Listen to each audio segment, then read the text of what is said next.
What's going on, guys? Bodybuilding is one of the most extreme sports on earth when it comes to our health. And I think it is very important to work with somebody like Merrick Health with the proper consultants that can help you optimize your hormone levels to make sure you're making the gains you need to make without hurting yourself on the health side of things.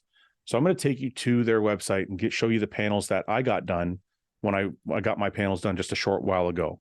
This is a checkup panel. This is not the one I did. This is just checking 53 different biomarkers.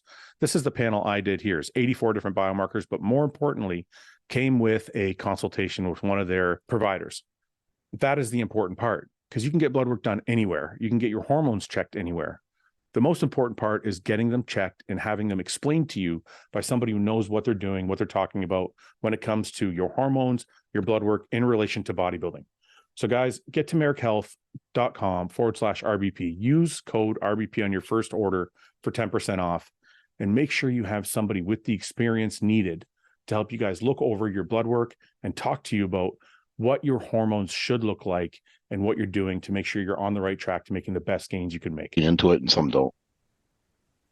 Some cultures don't like the nickname, like the short forms of their like if you like, I'm Lebanese. If you called me like, I'm not Lebanese, I'm actually Canadian, but I'm of Lebanese descent. So if you called me a Leb, I wouldn't take offense to that. So why? No, you wouldn't. No, why would I take offense to that? Oh, you're a Leb. Why would that be offensive? No, I don't think it should be. But I think some cultures are more open to laughing at themselves, not laughing, poking fun at themselves than others. I agree, but that's not even offensive. Like if I called you a wop, that's offensive. Well, but no, I mean, I'm not saying whether you're offended by it or not, it's insensitive. Yeah. But if I just shortened Italian into like something else, I wouldn't be it. Like you shortened Lebanese to Leb, like that's not offensive. Right. Like that's not a, if you are trying to offend me, that's not a good, like, you're not doing a good job of it. Yeah. Right. Yeah. Yeah. You know what I mean? Like there's racial slurs.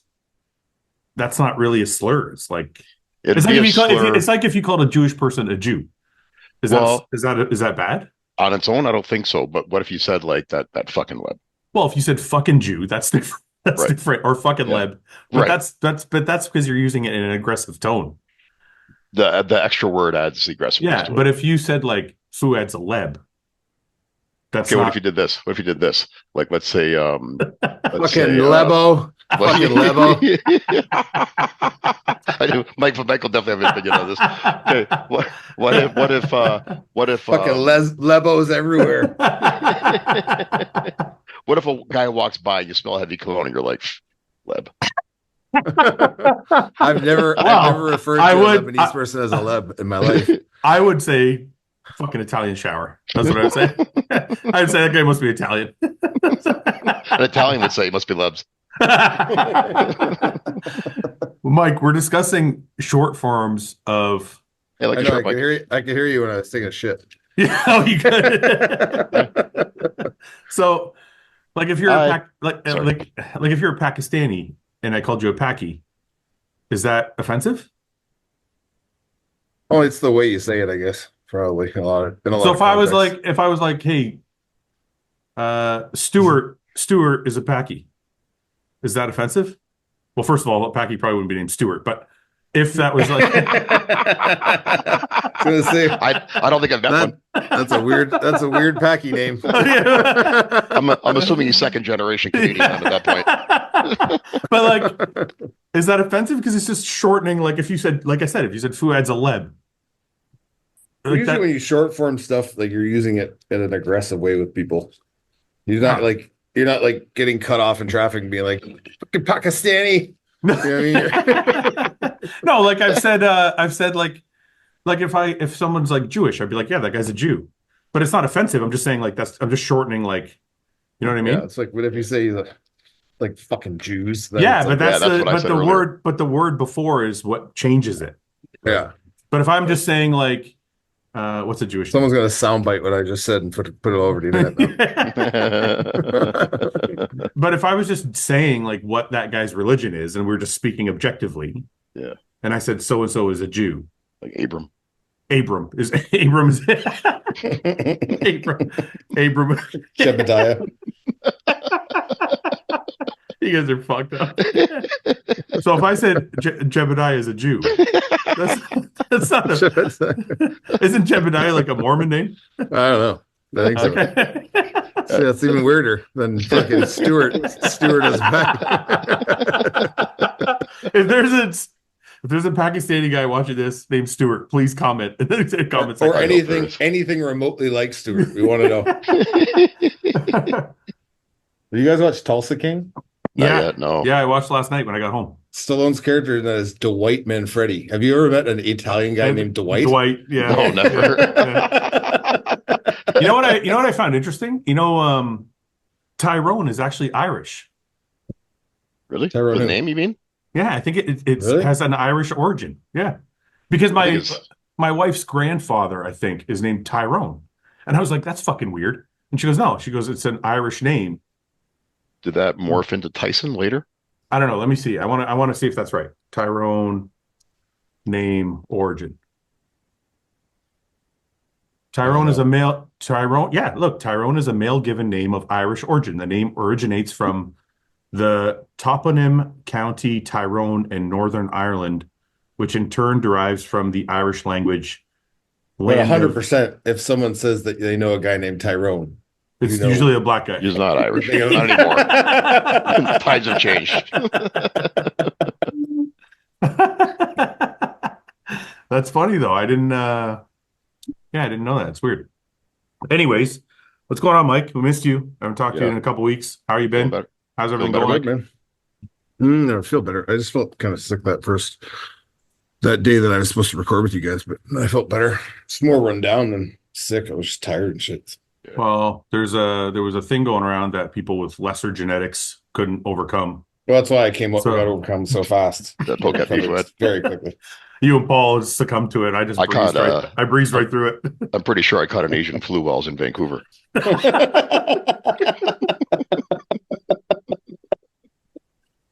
That is racist. No, I swear. That's where I got it. 100% that's racist. And like the population of Vancouver, for those that don't know, is heavily Asian. Yeah. You're going to get fired from whatever job you have.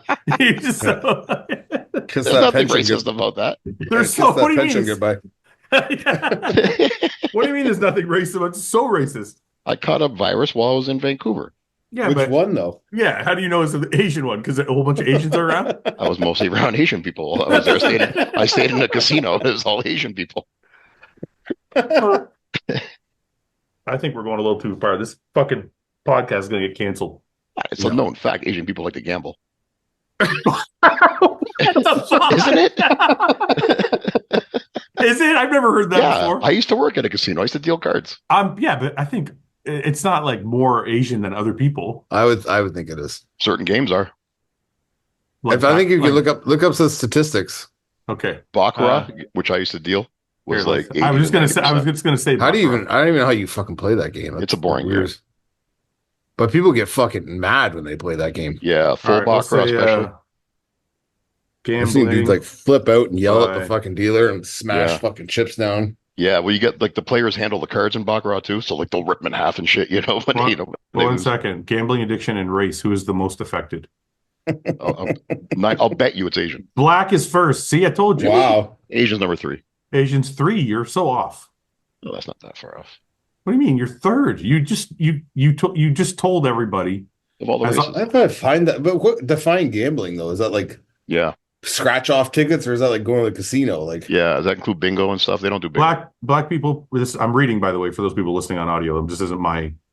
Black people represent some of the most significant rates of gambling disorders. Studies show that Black people have over twice the rate of gambling addictions compared to white people. Black youth are also considerably more likely than white youth to engage in gambling activities, leading to problem gambling and addiction later in their lives. Really? Yeah. Overall, young Black males are associated with the highest rates of gambling disorders in the United States. Studies have shown that Black people with lower general health measures living in disadvantaged neighborhoods with lowest income brackets are the most likely affected by gambling. Additionally, Black people with gambling disorders are more likely to develop higher rates of anxiety, personality disorders. They might even develop substance use disorders. Well, This is from the website gatewayfoundation.org. So I don't know if this is like a... Sounds legit. What's the most common gambling name? Tyrone? You're fucked up. Oh, it's Irish. Yeah. Sorry about that. Well, because I was going to say, I was just in Vegas and I was walking through the casinos. I didn't see like a heavily anything. Like I didn't. Well, Vegas is different. Vegas is touristy. Yeah, Vegas is like it's everyone. Yeah, but that's where you would see it represented most, wouldn't you? Well, yes and no. I think it depends on where you're at, really. I think Vegas is a heavily tourist area, so well, you're not going to see that as much. Of course, it depends as where you're at. If you're at a casino in Vancouver, it's going to be heavily Asian. That's all I was saying about the flu. I don't know why you guys think I'm saying something wrong. There's nothing wrong with saying there is a heavy Asian population in Vancouver. There is something wrong with saying I got Asian flu because I was in Vancouver. I'm trying to do things together. That's all. Highly correlated. Yeah. Anyway, what'd you do while we were away, Mike? What did we miss out on? Anything good? No, man. I watched the live stream, which other than seeing what I wanted to see, I regretted so much because it was so fucking awful. I heard it was just like dark and it kept cutting out and like mine never cut out because I was watching on my box. And chance of hell I was paying $80 for that. Oh, but just like, I don't know, man. They got to do something to like up the production value of that fucking show because it's like it's supposed to be the Super Bowl and like the highest thing in bodybuilding, and it's just like it's like watching an amateur show. I wonder why it's so difficult. Like being there, I can understand it's probably a little more. But even because I've been there in the past with you guys, like there's lulls, right? Like there's like these dead zones, and you can't help that. But like you have to do something to mitigate that. You have to have like give Bob some help up there and have like a co-host or something that's like backstage, maybe talking to guys who are warming up or like play video of video of shit. Yeah, we did that at the Arnold. At the Arnold, they had so it was me, Janet, Dennis, and then the host. I can't remember his name now. I feel like a total asshole. He's a great guy. Anyway, I'm sorry. When there was a lull, they would send me or Janet down. They like basically asked who wanted to do it, and I said I would do it. Janet said she would do it. We would go down and talk to people pumping up. So like, you know how sometimes in a football game they'll have like sideline interviews. Yeah, we're trying to do that thing backstage. I think it worked out, but then they kiboshed it the second year I was there.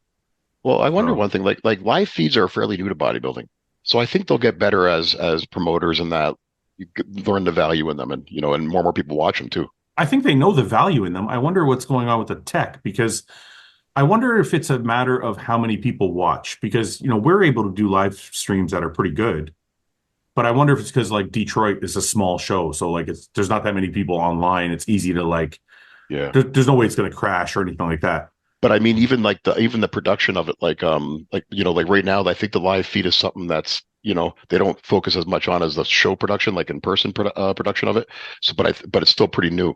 So maybe as time goes, they'll learn these things to, have more filler stuff. I wonder why though, too, because, being a promoter, like Paul, you can sell that live stream or pieces of that live stream or whatever to sponsors. Right. Yeah. So you can say to like Panada, like, hey, if you help us with a live stream, give us X amount of dollars, we'll put your logo in the corner for the whole show. Yeah. Yeah. So if they're helping and they're giving you like whatever amount of money, I don't know, 10 grand, 20 grand, 30 grand, 50 grand, whatever it is. I mean, that should be enough to have a live stream, like get some, have three cameramen. Fucking Lebo. I've been doing that more and more lately. I've just been fucking stumbling over my words. As you get older, it gets worse. Is that what it is? I'm 46 now. Today's my birthday, so I'm fucked. Yes, happy birthday, Fouad, even though I wish you happy birthday yesterday on accident. Thank you. Yeah, that was my fault because we did the podcast. It was your fault too. We did the podcast on Sunday, and I said my birthday's tomorrow. Yeah. I thought Monday was the 15th because I've been traveling and I don't know what the fuck's going on. So it was my fault. So I was thinking in my head all along that it was Tuesday. But then when you said that, I was like, fuck, tomorrow's the 15th. I didn't realize that. Yeah, so then I kind of, Sorry. That's okay. I just wanted 2 birthdays. I was like, you know what? I'm going to have 2 birthdays. So I'm going to trick everybody so I can have 2 birthdays. Yeah. Anyways, yeah, I've been stumbling over my words, but yeah, all they have to have is 3 cameramen and 3 cameras, 1 stationary, 2 moving, and it should take care of itself. Like I really think it's a matter of the size of the show is an issue. I don't know why, but like it's not that hard. So there must be something else that we don't know about that's holding them up from having a good live stream. My opinion is, and I'm not trying to defend it, I just think it's something they're going to get better with time. No, I agree. I agree with you. I agree with you. But what I'm saying is like, I'm trying to figure out what it is that's holding up the value of it, because we've done it and it's been pretty good, and other shows do it and it's pretty good. Mm-hmm. So I'm wondering if it's the size of the show that somehow makes it more difficult. But the Arnold seems to do a pretty good job of it. The Arnold's, yeah. Well, the Arnold has a pretty experience. Like, don't they use like Brian and that? They're from Comic-Con and that, right? Like they're used to putting on big productions and that. Maybe that's why too. They have more experience in the TV space. Yeah. Yeah, I don't know. But that's kind of a shame because, like Mike said, it is the biggest show in bodybuilding, and they do spend a ton of time and money making the stage and venue amazing. Like whether people like it or not, because the backdrop, whatever, that's personal opinion. But like when you're sitting in there, you're like, you know what? They spend a lot of fucking money. Like, this looks really cool to be here. So it's kind of a shame that you don't get to really feel it at home if the live stream sucks.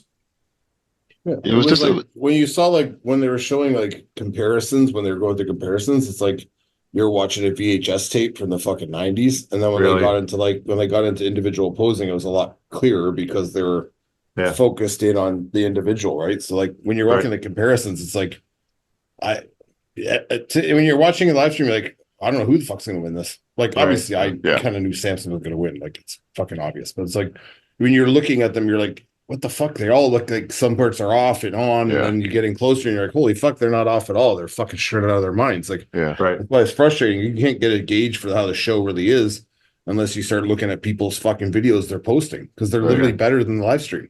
And the darker skin, the person, you couldn't see anything. You know, it's funny. That's the confusing part about Hunter. Hunter doesn't come across in video or photo nearly, like not even remotely close to as good as he looked on Friday night. Friday's Hunter looked amazing. But he's a lighter skinned guy, so I'm like, I just don't get it. But his tan was spot on Friday. I don't know if it was the same Saturday, but Friday was. I know that, but for some reason, even with a tan, whatever shade of color he is, whether his tan is darker or lighter, it doesn't matter. Hunter doesn't translate well in media for some reason. Yeah. And I think that's why he gets roasted so badly, because when you're sitting there, you place him somewhere, like, the judges will put him in a certain place, and people get the photos and they're like, what the fuck are they thinking? They're crazy. And I'm like, I know people don't understand, like, when you say, like, you have to be there, but because they're like, why? A photo is a photo, and if you're there, you're there. I'm like, it's really like the 3D dimension versus the 2D dimension. It just does not, but some guys just do not translate in media. I don't know why. I'm not going to sit here and pretend to be able to explain it, but I'm telling you, we were sitting 2 rows behind the judges on Friday night with some influential people, and everybody around us was blown away by Hunter. And everybody online was like, he's shit. And when I looked at the photos, I was like, oh, this isn't at all what I was seeing. So it's really, really crazy. And then the craziest part about it is you have a lot of these channels doing breakdowns of the show, having not been at the show. And we've done that. We've broken down. I think the difference is when we break down shows, we say we weren't there, but judging by the photos, this is what we see. These other channels are like, they're dying on their hill. They're like, no, they were wrong. And I'm like, you motherfuckers weren't there. You can't say they were wrong if you weren't there to see it. For sure. It's frustrating to watch it, to be honest, because it's like you're trying to get a gauge of what's going on. It's like from one shot to the next, to like a pan out shot to like guys moving or switching around. You're not seeing anything. Like, it literally looks like blurs moving with each other, and everybody looks fantastic, but everyone looks off. Like everyone looks like they're big and full and hard, but no one looks crisp, because you're like, I can't see shit. Right. But then you look at this, like that Gilco guy, like, why can't that motherfucker film the whole show? Yeah. Because he seems to have a camera that's like fucking light years ahead of everyone's on the fucking stage. Like, Yeah. You go look at this guy's pictures and you're like, oh, I see now what the fuck's going on, because I can actually see this guy, right? So right. Yeah. You wonder, right? Why can't that translate through a live feed? That same video quality. I'm trying to think if anybody was 100% crisp all the way around. Probably Both days. Probably Martin was the only one. And Martin got better, I think, Saturday than Friday. Well, the thing is, because I'm saying, like, I'm trying to think of who was peeled both days in every shot. Yeah, Martin translated the best over the video, to be honest. Yeah. Like he really, like, his conditions stood out. I don't know whether it was his tan or whatever it was, but like he even stood out. Like he was beating Hottie on shots and fucking looking insane, right? Yeah. People thought I was crazy because I was crazy because I had Martin in third on Saturday. I'm like, if you're sitting there, I mean, they put him in there. They put him next to Hottie for a reason, right? And they put him next to Derek for a reason. Mm-hmm. And I bet you, if we look at the scores, I wonder if they have Martin beating anybody. I don't believe so. I took a look at the scores myself. Oh no, I think he got straight thirds. Straight thirds. Yeah. There was other people I talked to in the audience though that were, people that I trust their opinions. That thought Martin was a little bit higher on Saturday night, but Friday night maybe slowed him down a bit because he faded at the end of prejudge there. To be honest, I had Hunter in front of Martin on Friday. Yeah, so did I. But then Saturday I had the reverse. Well, I think because Hunter came out on Saturday night a little bit bloated in the stomach. He wasn't pulling a vacuum. It's like he must have had trouble like digesting his food or something. It wasn't quite as crisp. And he also, it seemed like he had a film of water everywhere, so it was a little tougher. Here, I'll show you guys so we can look together. These are the scorecards. Derek has straight thirds at prejudge and finals. Martin, where's Hunter? Hunter and Martin. No. So Hunter was. No. Martin was ahead of Hunter at prejudge and finals. By 2 points, 25-23. Yeah. And then Andrew made a big move there on Saturday. Well, because I think Hunter was ahead of Andrew. Yeah.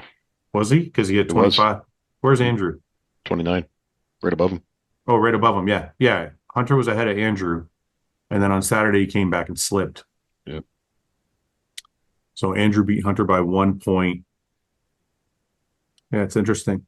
Look how far Rafa dropped on Saturday. Raf. Well, you know what's funny? I don't think he was that much worse. I thought he was a lot more full on Saturday. He was a little bit softer because I think he spilled a bit maybe. Mm-hmm. But he was so much bigger from being full. I thought he actually looked better on Saturday. Did you? Yeah. He just seemed to not in the lineup. He seemed to fade a little bit on Saturday, but it was hard to tell in the live feed. But see, Akeem too. Akeem jumped huge on Saturday. Akeem looked great. Like I said, me and you when we were talking about it, if Akeem had a better back, it would be a whole totally different story. Mm-hmm. It was good though. It was exciting. So, mm-hmm. Mike, what did you think? Me and Paul already broke this down. What did you think of the whole show? Was there anybody you thought placed where they shouldn't have placed, or anything else you thought of the show? Do you think it's cool? You think it's cool that like you said, the new era of big men kind of finally came into play, or what are your overall thoughts on the show? Yeah, I mean, I think they got it right. I think Martin could have pushed for being in the top three. I think it should have been a lot closer than it was. And I also think that, like, I don't know. I just think that, like, this is going to be, it's weird because, like, you saw, it's almost like they did it on purpose. It's like they put, like, I think there was one point where it was like Andrew was in between, or Derek was between Andrew and Samson at one point, and you could see, like, it was almost like we're showing you now what we don't want anymore. Like, do you know what I mean? Like, this is where we're moving away from, and we're going to show you why. Yeah. We got this guy in the middle, and we got these monsters here, and, like, one's 300 pounds. I don't know what Samson was or whatever, but it's like Samson was 305. Yeah, really? This is where we're going, and you guys are going to get left in the dust. That's why it's like, I don't know. It kind of rubbed me the wrong way. Also, like, I saw this interview after Derek did where he said something about, like, if it's not in the plans, God doesn't have in the plans for him to be Mr. Olympia, that he doesn't want to do it anymore. I saw that. It's like, bro, you were fucking Mr. Olympia one time. Yeah. In, like, the most competitive class of, like, Olympians in a long time. And, like, you're coming back this year and everyone's improved. And you haven't, to be honest. You don't look that much better. Yeah. So it's like, why are you expecting stuff to be handed to you? Like, now just go back and work your ass off and try and do what you got to do to whatever. But don't go in there and, like, fucking immediately, like, sore loser. Oh, I'm fucking not. If God doesn't want this for me, I'm quitting. It's like, I don't know, man. It just rubbed me the wrong way. I don't like how people. There's a few things that rubbed me the wrong way in that show, to be honest. What is this? Like Theo getting 15th. Shit. I'm trying to share something and I can't. Okay, stop that. Sorry, guys. Maybe And the whole thing with Andrew with the music, and I think it like someone told me it happened to Breon too. It's like, why are you? It's almost like he's being like Bob was almost belittling him, like pose man, like what are you waiting for? Like this isn't an amateur show, dude. This isn't like let's run through the fucking thing and get going here. Like this is like we said, the Super Bowl of the fucking bodybuilding. So send him off stage, fix his fucking music, and tell him to come back out. Like, don't make him stand there like an asshole. Like, that's what I was expecting. You got to pose, man. Blah, blah, blah. And he's like, what? Like, that's what I was wondering at home. I'm like, why don't you just have him go off the stage and fix it and have him come back out again? Because he did address it too, Andrew. I know he addressed it, but I thought it was because of profanity in the music. He said he did take responsibility for that. He said he had like a 3-song cut or something like that. Yeah. The first one did have profanity. He made a mistake. He meant to submit the clean version, or should have submitted the clean version, but didn't. But he said the other two they messed up the mix up or something like that. He said he tried to go through it, and then when the third mix up happened, then he was like, I'm just thrown off too much, and he decided not to do it.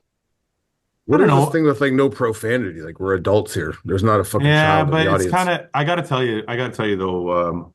Mike, like unless it's like I'm not saying like consecutive swear words like fuck, yeah. But that's what happened. That's what happened. Is that what it was? That bad? Listen, I don't know about Andrew's music. I don't know if Brandon Curry was the person before or one person before that. Like Brandon Curry was before Andrew. I don't know if it was the first right before him or if there was somebody in between them. But Brandon Curry's music was like N-bomb after fucking N-bomb. Like basically I thought it was like one F-bomb and they were like, man, we're not doing that. I was like, one fuck. Like, no, Brandon Curry's music was like end this, end that, fuck you, end this. Like it was like every so well, I think so they let it, and I was actually I'm looking around going, this is a little bit uncomfortable. So like it's a little much. So I think when Andrew came out, like the first swear word that hit, they fucking cut it. They were like, yeah, when they missed that. Well, it happened at one of our shows. We didn't vet the music at one of our shows, and a guy came out and it was just too much. And I was like texting the DJ, I'm like, stop that music. And then since then we vet it now, you know. I mean, look, it is all adults, but there is some kids in the crowd, and it's, you know, bodybuilding's, I think it's got a dirty enough image that they're like, let's try and at least control this one thing. Keep it kind of professional a little bit too. I was just under the impression that it was like one swear word. No, it was. I think they were traumatized from Brandon Curry's music. Probably. So they took it. I think they were, because I don't. Whenever there's one swear word, yeah, they don't cut. They don't really do anything. But right. Yeah. I mean, you drop 25 N-bombs in a video, you're gonna be like, "Hey, I don't got a pump on you right now." listen. I don't normally notice that shit when Brandon Curry's posing, and I'm looking around going, are all the white people really uncomfortable right now? Because it's like holy fuck, it was brutal. Yeah, I mean, you got to draw it, because I mean, like, you never know what someone could come out to. It could be something really offensive. You gotta vet the music. Seth, how are you? You got a haircut? Looks good. Yeah, trimmed up. Makes you look leaner. Younger too. Yeah, much younger. Yeah. I'm tired of people telling me I look like I'm in my 50s. I'm like, fuck me. You look about 32. Oh, thank you. These wrinkles, they're definitely 32. That's nothing, Seth. That's nothing. Pulled that out of your fucking ass. He looks 40. That's 32. No, look at that hair. Yeah, but he's got hair, but he's got wrinkles like you. That's from hard work and sun. That's all that is. People bust my balls. They're always like, steroids. They're really taking a toll on you. I'm like, hey, I get it. Steroids can have an effect, but I will put stress. Yeah, above steroids. Yeah. Oh, yeah. Look at my beard. Look at my beard. Ever since I started HOSSTILE, it's just gone completely gray. It was black. It was black before I fucking started HOSSTILE. Now look. Mine was kids. It's like the president thing. You know when a president comes on and he's like got nice black hair. Yep. And Barack Obama was like gray by the time he was done. Oh, yep. Dude. He took it like, because everybody was like, oh, you know, he looked like a young virile fucking president ready to kill. Yeah, by the end, it's like, man, they put him through the fucking ringer. He looked like Mr. Burns by the time he was done. I'm like, what the fuck? Whether it's business or kids or anything like it, dude, it's a lot. It happened to George Bush too. Remember George Bush when he first became president? He strut around. By the end, he was just beat up. Because I got a cane and shit. Yeah. Yeah.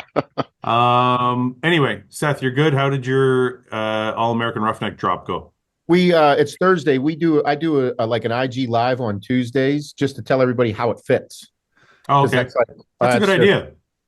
Because we've with all the new products we would come out with, like we drop a new style, like a new fitment or a new material. Right. And it's like, well, how does it fit? And it's like, okay, let's use me as the model and just be like, this is what we were going for. And because I'm short as fuck, I'm 5'6", but wide. Right. And like, dude, whenever you're like, well, you're not wide. You're wide. Yeah.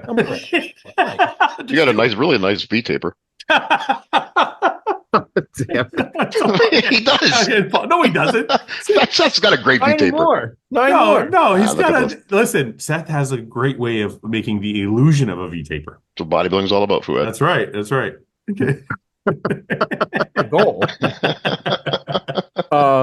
But no, it's good. We just, run through everything, make sure everybody knows the fitment. That way they can watch something in live feed of me trying things on. But it's good. Can I steal that idea? I like it a lot. Absolutely. That's a great idea because the same thing like you, like we'll come up with this. They'll be like, is it baggy? Is it fitted? Is it this? So yeah, it's a good idea to do that. Like, because all those little details matter. Because whenever you buy something, you're like, I want to make sure, like, even like the ribbing on a new hoodie, like if it's tight around the waist, or is it, or like, it just hangs? Yeah. The fitment of the sweatpants, like, are they going to give you the muffin top, or are they like a looser fit? Like, what if I always have the muffin top? Doesn't matter what pair of pants I'm wearing. I know. It's automatic have the muffin top.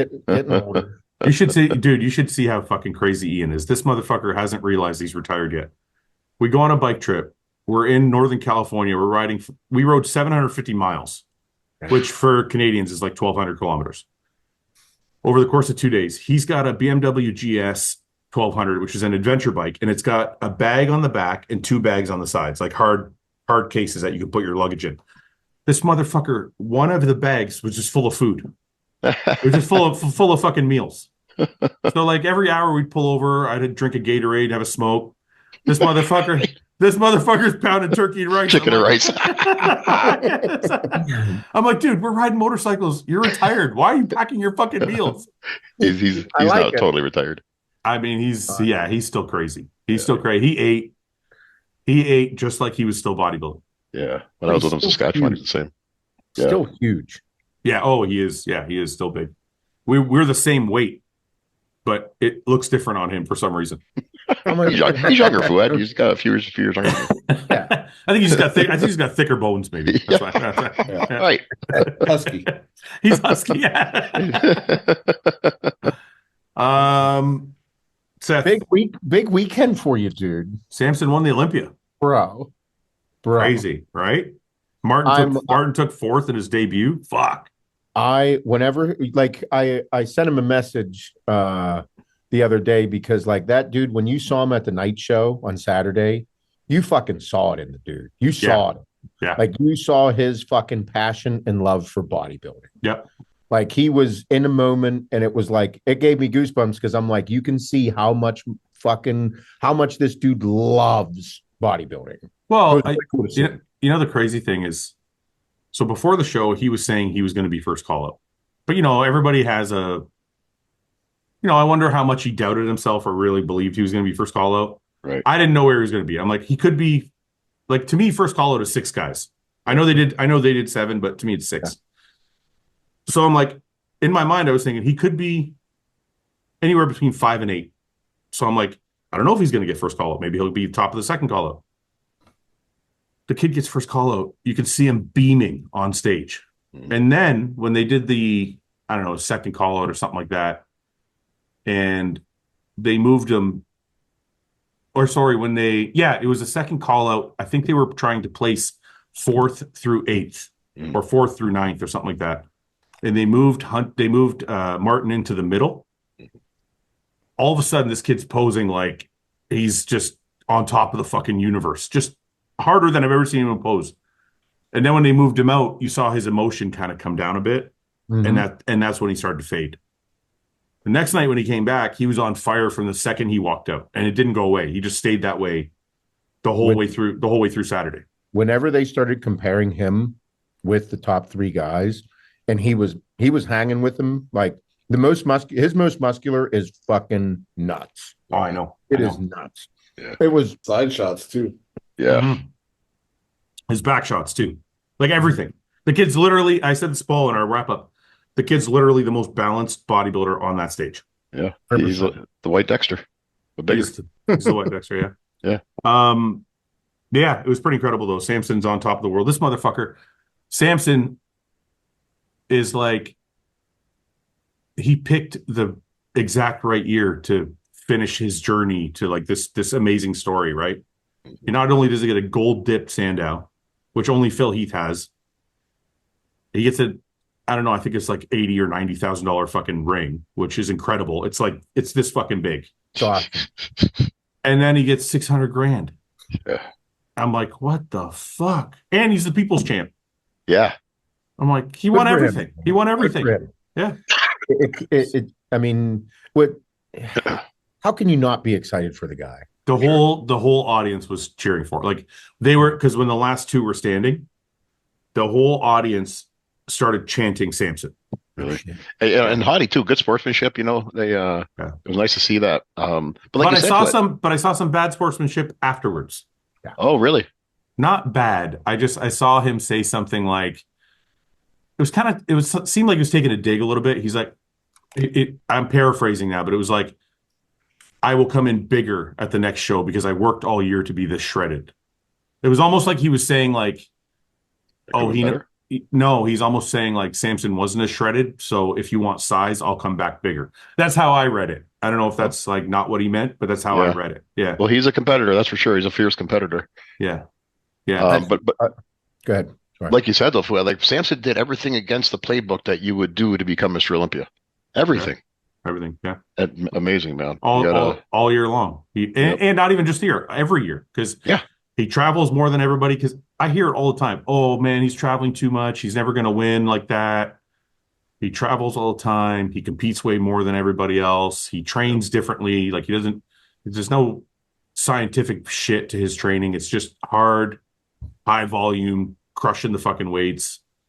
Like he just doesn't do anything like the norm nowadays. He just does his own shit. He has his wife coaching him. His wife's coaching him, not some big name guru. So right. I was telling Hannah about it because we were watching it. Yeah. And I was like, his wife coaches him, and she's like, how does that work? I'm like, well, she used to be a competitor. She's like, but why? And I'm like, because he trusts her. Because it works. And she's like, well, obviously it's working, saw it all. And then for it to happen, I was just like, this is, and I didn't know.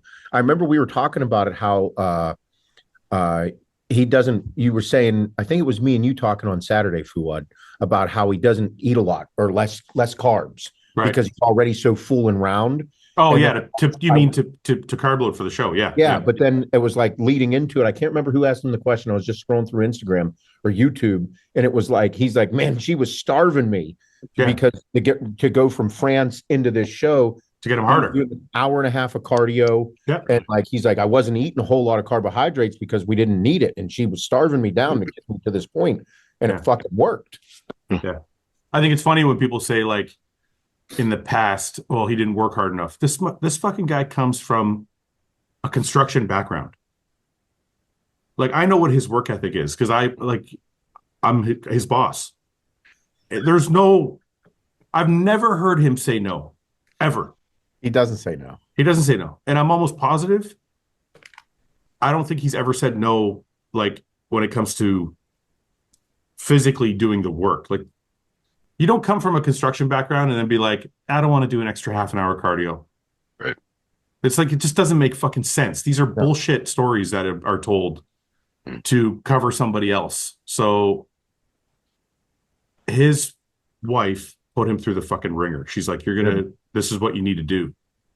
So, and I think also, when somebody's running their mouth about you, or people are running their mouth about you, or about your wife especially, you dial that shit up a notch. Yeah. So Samson had a lot of, I call it fury this year that he just channeled into his fucking work ethic. So Yeah, because careful who you fuck with. He'll just prove you wrong. And then Adeline was with us for a minute before she ended up going to bed. But we were watching. I was like, "Oh, Samson's up," and she's like, "That's the guy I sat with at dinner at the Pittsburgh, isn't it?" And I'm like, "Yes, that's who you sat with at dinner." She's like, "He looks great." Amazing. Yeah. So I've heard some things about conditioning and people saying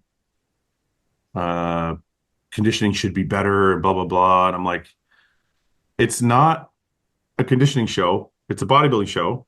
Yes. And they are very consistent, because if you look at women's bodybuilding, that Angela, I don't know how to say her last name, if it's Yo or Yeo, I don't know, but the girl that beat Andrea Shaw at the Wings of Strength, she was peeled out of her fucking mind. Like peeled everywhere, front to back, pretty balanced. But Andrea Shaw's physique is just like, it's fucking beautiful. Yeah. And she wasn't as hard as Angela, but you can't just ignore muscularity, muscle bellies, shape, size. Like these are all things that factor into a show. Yep. Yeah. Even the 212. It's wow factor too. It's like what takes your breath away when you see it. You know what I mean? Like, right. Oh, fuck. Like you see Samson walk out, especially once he stands next to everyone else, and you're like, Jesus fuck. Like, yeah. What the fuck is that, dude? Yeah. And you can't deny that. That has to count for something. And then it's also like, what is he improving every year? So let's say, okay, fine. Let's just give it to people. The conditioning, even though Hottie's conditioning from the back wasn't the same as the front, especially on Friday, let's just say, fine, he didn't match Hottie in conditioning or Derek in conditioning. That's fine.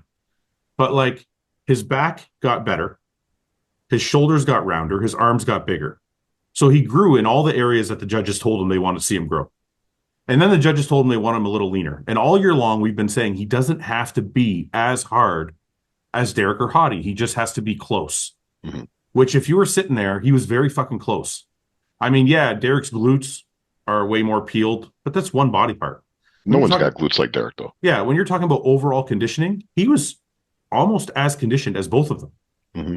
So he did what he had to do. But, and he did exactly what the judges told him to do. And when you look at the whole physique, like we were talking about it earlier, like the back double bicep, for example, Derek's back double bicep is incredible. His back is crazy. His glutes are crazy. But you start analyzing, there's not a lot of detail to the hamstrings. No. The quads don't sweep out so well. And then you look at Samson. Hamstrings are dug out right to the top. Glutes aren't as hard as Derek's, but all other things considered. Derek's weakness is his legs. Well, I want to show you guys something. I think they're so bad compared to his upper body. I want to show you guys something just because we're talking about drastically. This. I wanted to emphasize a point because somebody kind of tried to call me out for it. So I'm going to show you guys this because I don't talk shit. There's always a basis behind what I'm saying. So this is Derek from last year to this year. Now I'm going to show you guys a few things at home for those people who are watching who don't necessarily know how to analyze a physique. First, look at the legs. The legs in 23 are bigger than the legs in 24. Okay? That's noticeably different, right? The second thing is the upper body is smaller in 23 than in 24. So what you have here is a perfectly balanced physique from the front. So it actually looks better because now he's bigger up top, but he's smaller in the lower body. So now it looks completely unbalanced. And I think, and I mean, we'll wait for Tyler's breakdown to come out, but I think this is what lost him the show, is this imbalance, because his conditioning, you can see here, his conditioning is pretty similar to last year, and it was still lights out from the back. But this imbalance like really, really threw you off when you were looking at it on stage. And Mike just said it. Mike wasn't even there. Mm-hmm. So like that imbalance. It's glaringly obvious from the fucking live stream too. Like, yeah, he's standing on two little twigs that stick out with a fucking upper body frame that belongs on a guy like the size of Samson. Well, because his upper body grew so much in one year too. So I'm saying, like, fucking chill out on your upper body, bro. You could really see it in the sweep. Stop doing all these fucking videos with you pulling this and pulling that and showing your back. Like, ease up on the fucking upper body. You got it nailed, dude. Start doing your legs. Start really focusing on them. I wonder, Seth, I want to know what you think, or Paul or Mike or whatever. I just want to know, do you think if he would have come in like this, he could have won? It would have made it a lot closer, that's for sure. Like if he came in like last year with this balance, he would have been a lot harder to beat. Definitely, you really see it in the quad sweep there, especially. Yeah. Yeah. And like you said, that was a good point that you made, Fouad, that if his legs are smaller, the body got bigger. it's twice as bad. Right? Yeah, Yeah, yeah, like that's a big problem. Like, do you think he overdieted? What do you think happened to his legs? I don't know. That's kind of how I feel about it because when we saw, it's hard to tell because when you see pictures on Instagram, you're like, oh, his legs are bigger this year. But that was like 3 weeks out or 4 weeks Right. out or something like that. So you're like, there's two scenarios here. Either Instagram's not telling the truth, or they pushed really hard to get that final bit of conditioning and it flattened him out. Yeah, because last year, like his legs, yeah, like his quads especially, like I've always thought they're overdeveloped in the inner and underdeveloped on the sweep. But last year, that didn't seem to be as big of an issue as it was this year. Yeah, it was still there last year, but definitely not nearly as bad. Yeah, and that picture really shows that. Yeah. I was wondering the same thing because last year, I mean, he was complete. He is complete head to toe. Yeah. He obviously the most muscular is his weakest pose, and that's something that will always be that. I mean, not always. He's going to continue to work on it, but hopefully, he starts getting the chest development. Yeah, to come out. But excuse me, but whenever he came out on Friday, I was like, "What the fuck happened?"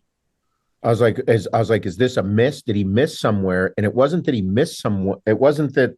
I was wondering, is it a miss or did he try and pull too hard at the end? Like, did he end up taking the sweeps off of his quads? Like the last couple weeks of doing too many stairs or doing too much walking and not staying full enough to try and get that hard look on there.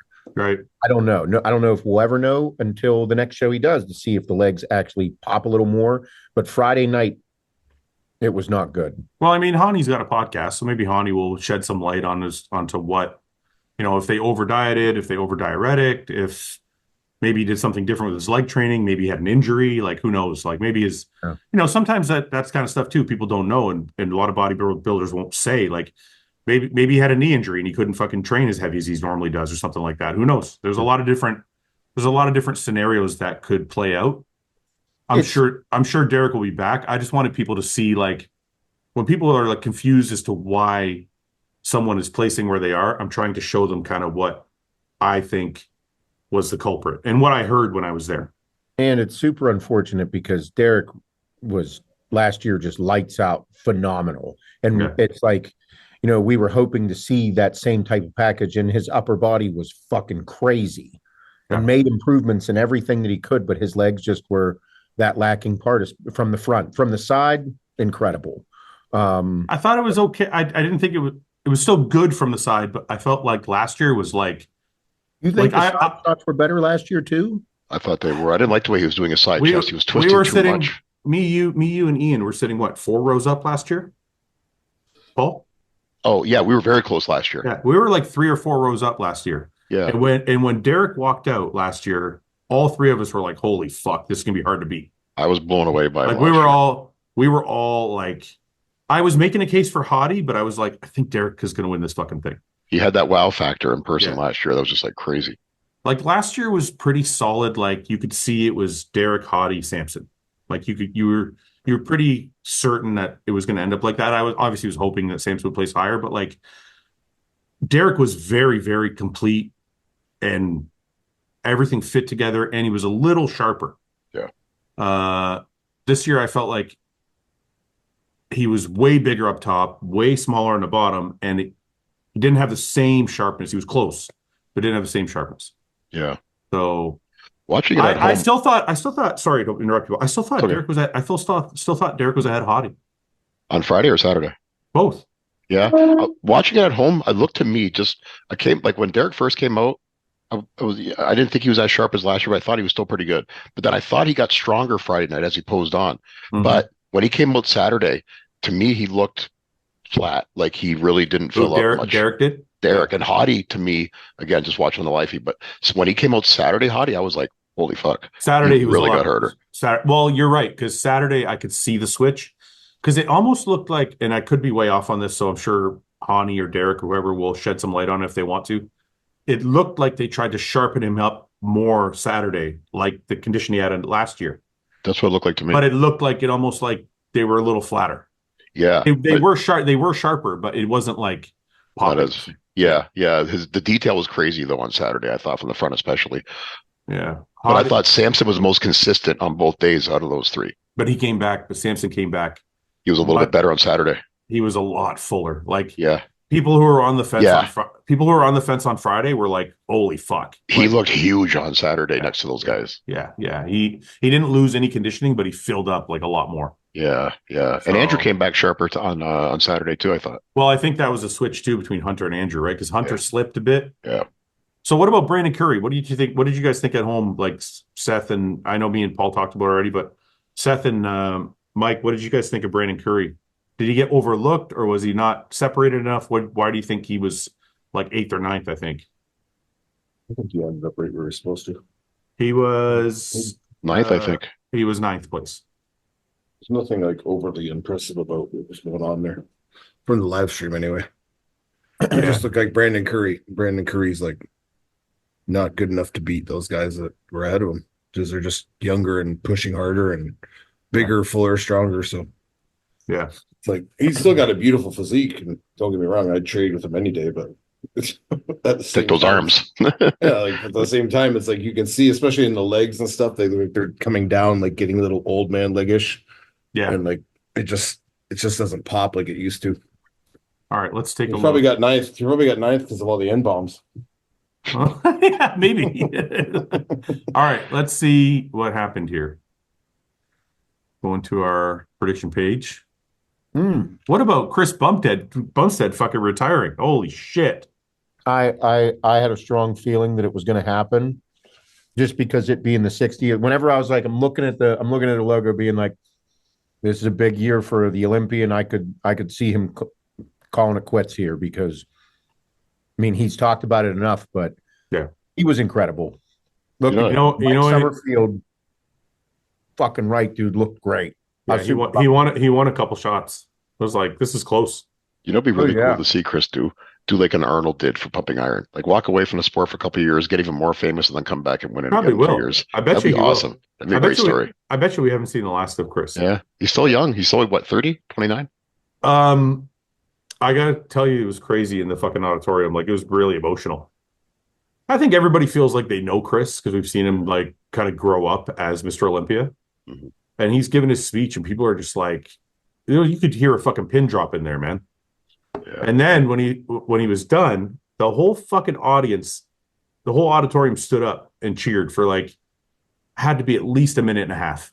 It was pretty fucking crazy. So, you know, if you're a youngster, if you're 15, 16 years old, you have parents and you're wondering what they're watching. And if they're a Chris Bumstead fan, I mean, the dude doesn't really do anything wrong.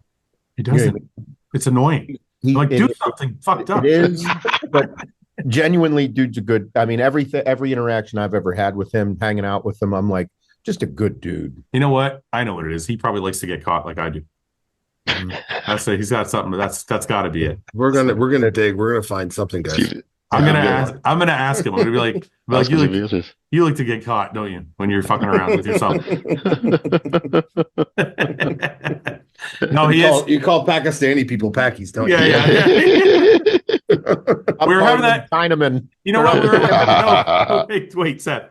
We were having this conversation before you got on. Do you think it's wrong to shorten like a nationality or a religion? Like if you said that guy's Jewish and then you said, like if you said Peter is a Jew, is that, why are you laughing? Is that wrong?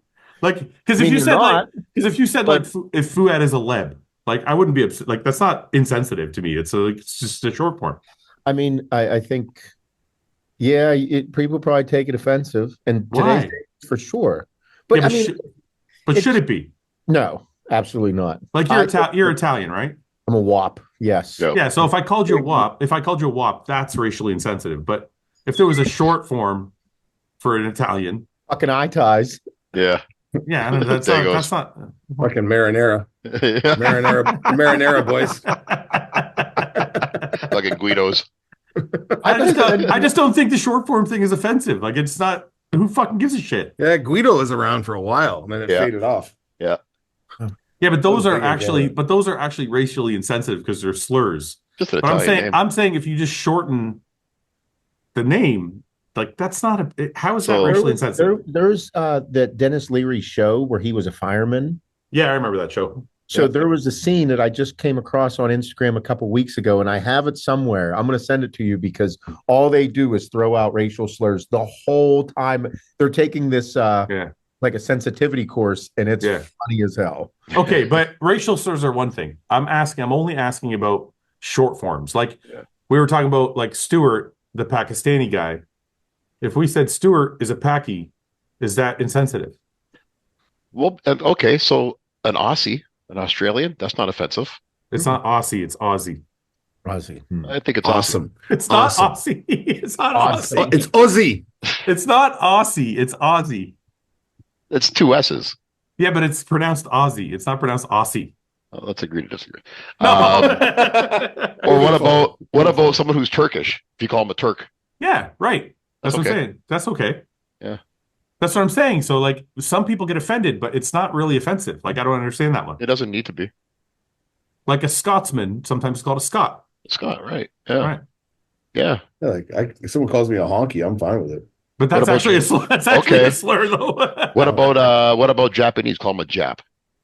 Yeah, that was like that's a little They, tougher. pre- they, know, prefer, I they know. prefer they prefer slant eye.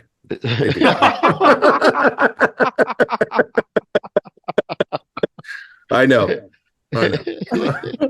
So what is it? Is it just the harshness sound of the word when you short form it for certain? I don't think so. I think it's the word you used before. Like you said, fucking Jap. That's different. But if I said Carl's a Jap, Let's ask Steve Carl. Chan. Steve well, I Chan- was thinking Carl Chung. is Steve Chan Korean? Or is he Steve Chan is Japanese? What Chinese. is he? Steve Chan is Chinese. Can you call him a Chinaman? I don't think you could. No. You can't do that. Oh, I'm Oriental. Yes. No, that's not. You can't do that No. anymore either. I Really? don't think there's Really? a good one for the Chinese.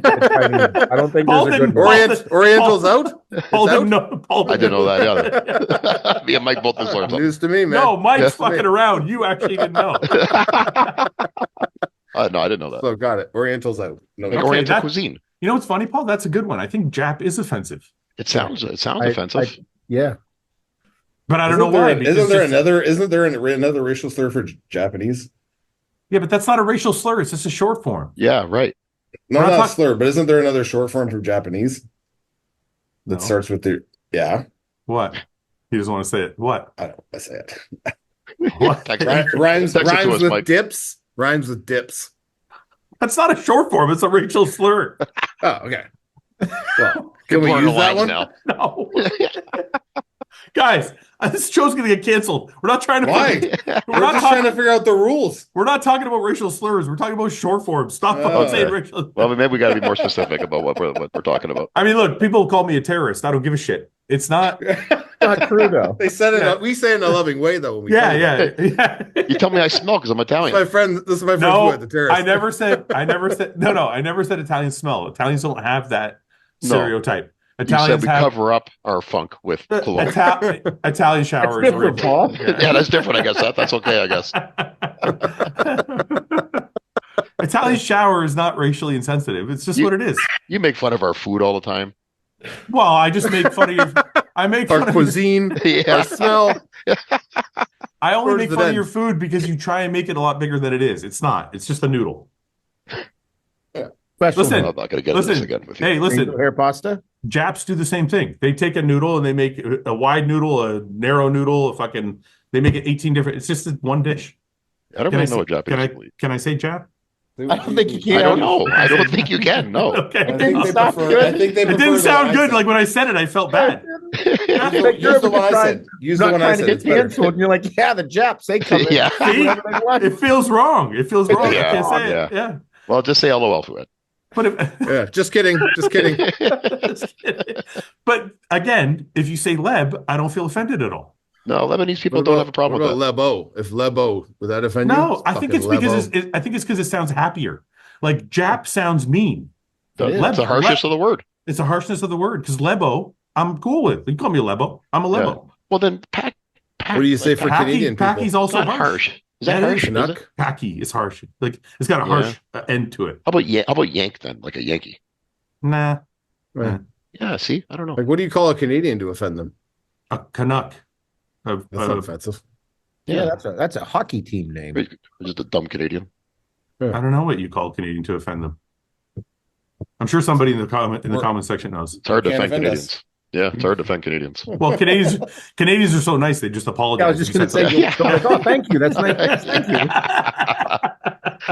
I love the South Park, the way they depict Canadians. I wonder what's funny? We need to ask people overseas, like the Japanese or the Pakistanians or the Lebos, what they refer to Americans as. Yeah. Take a comment in the comment section. Yeah. I think they call them Yankees.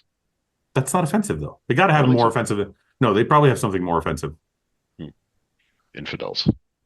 Well, infidels. Oh my god. Sorry, I just got that out for it. I should have said that. It's funny. Oh my god, Paul. All right, I didn't mean nothing by that. Death to the infidels.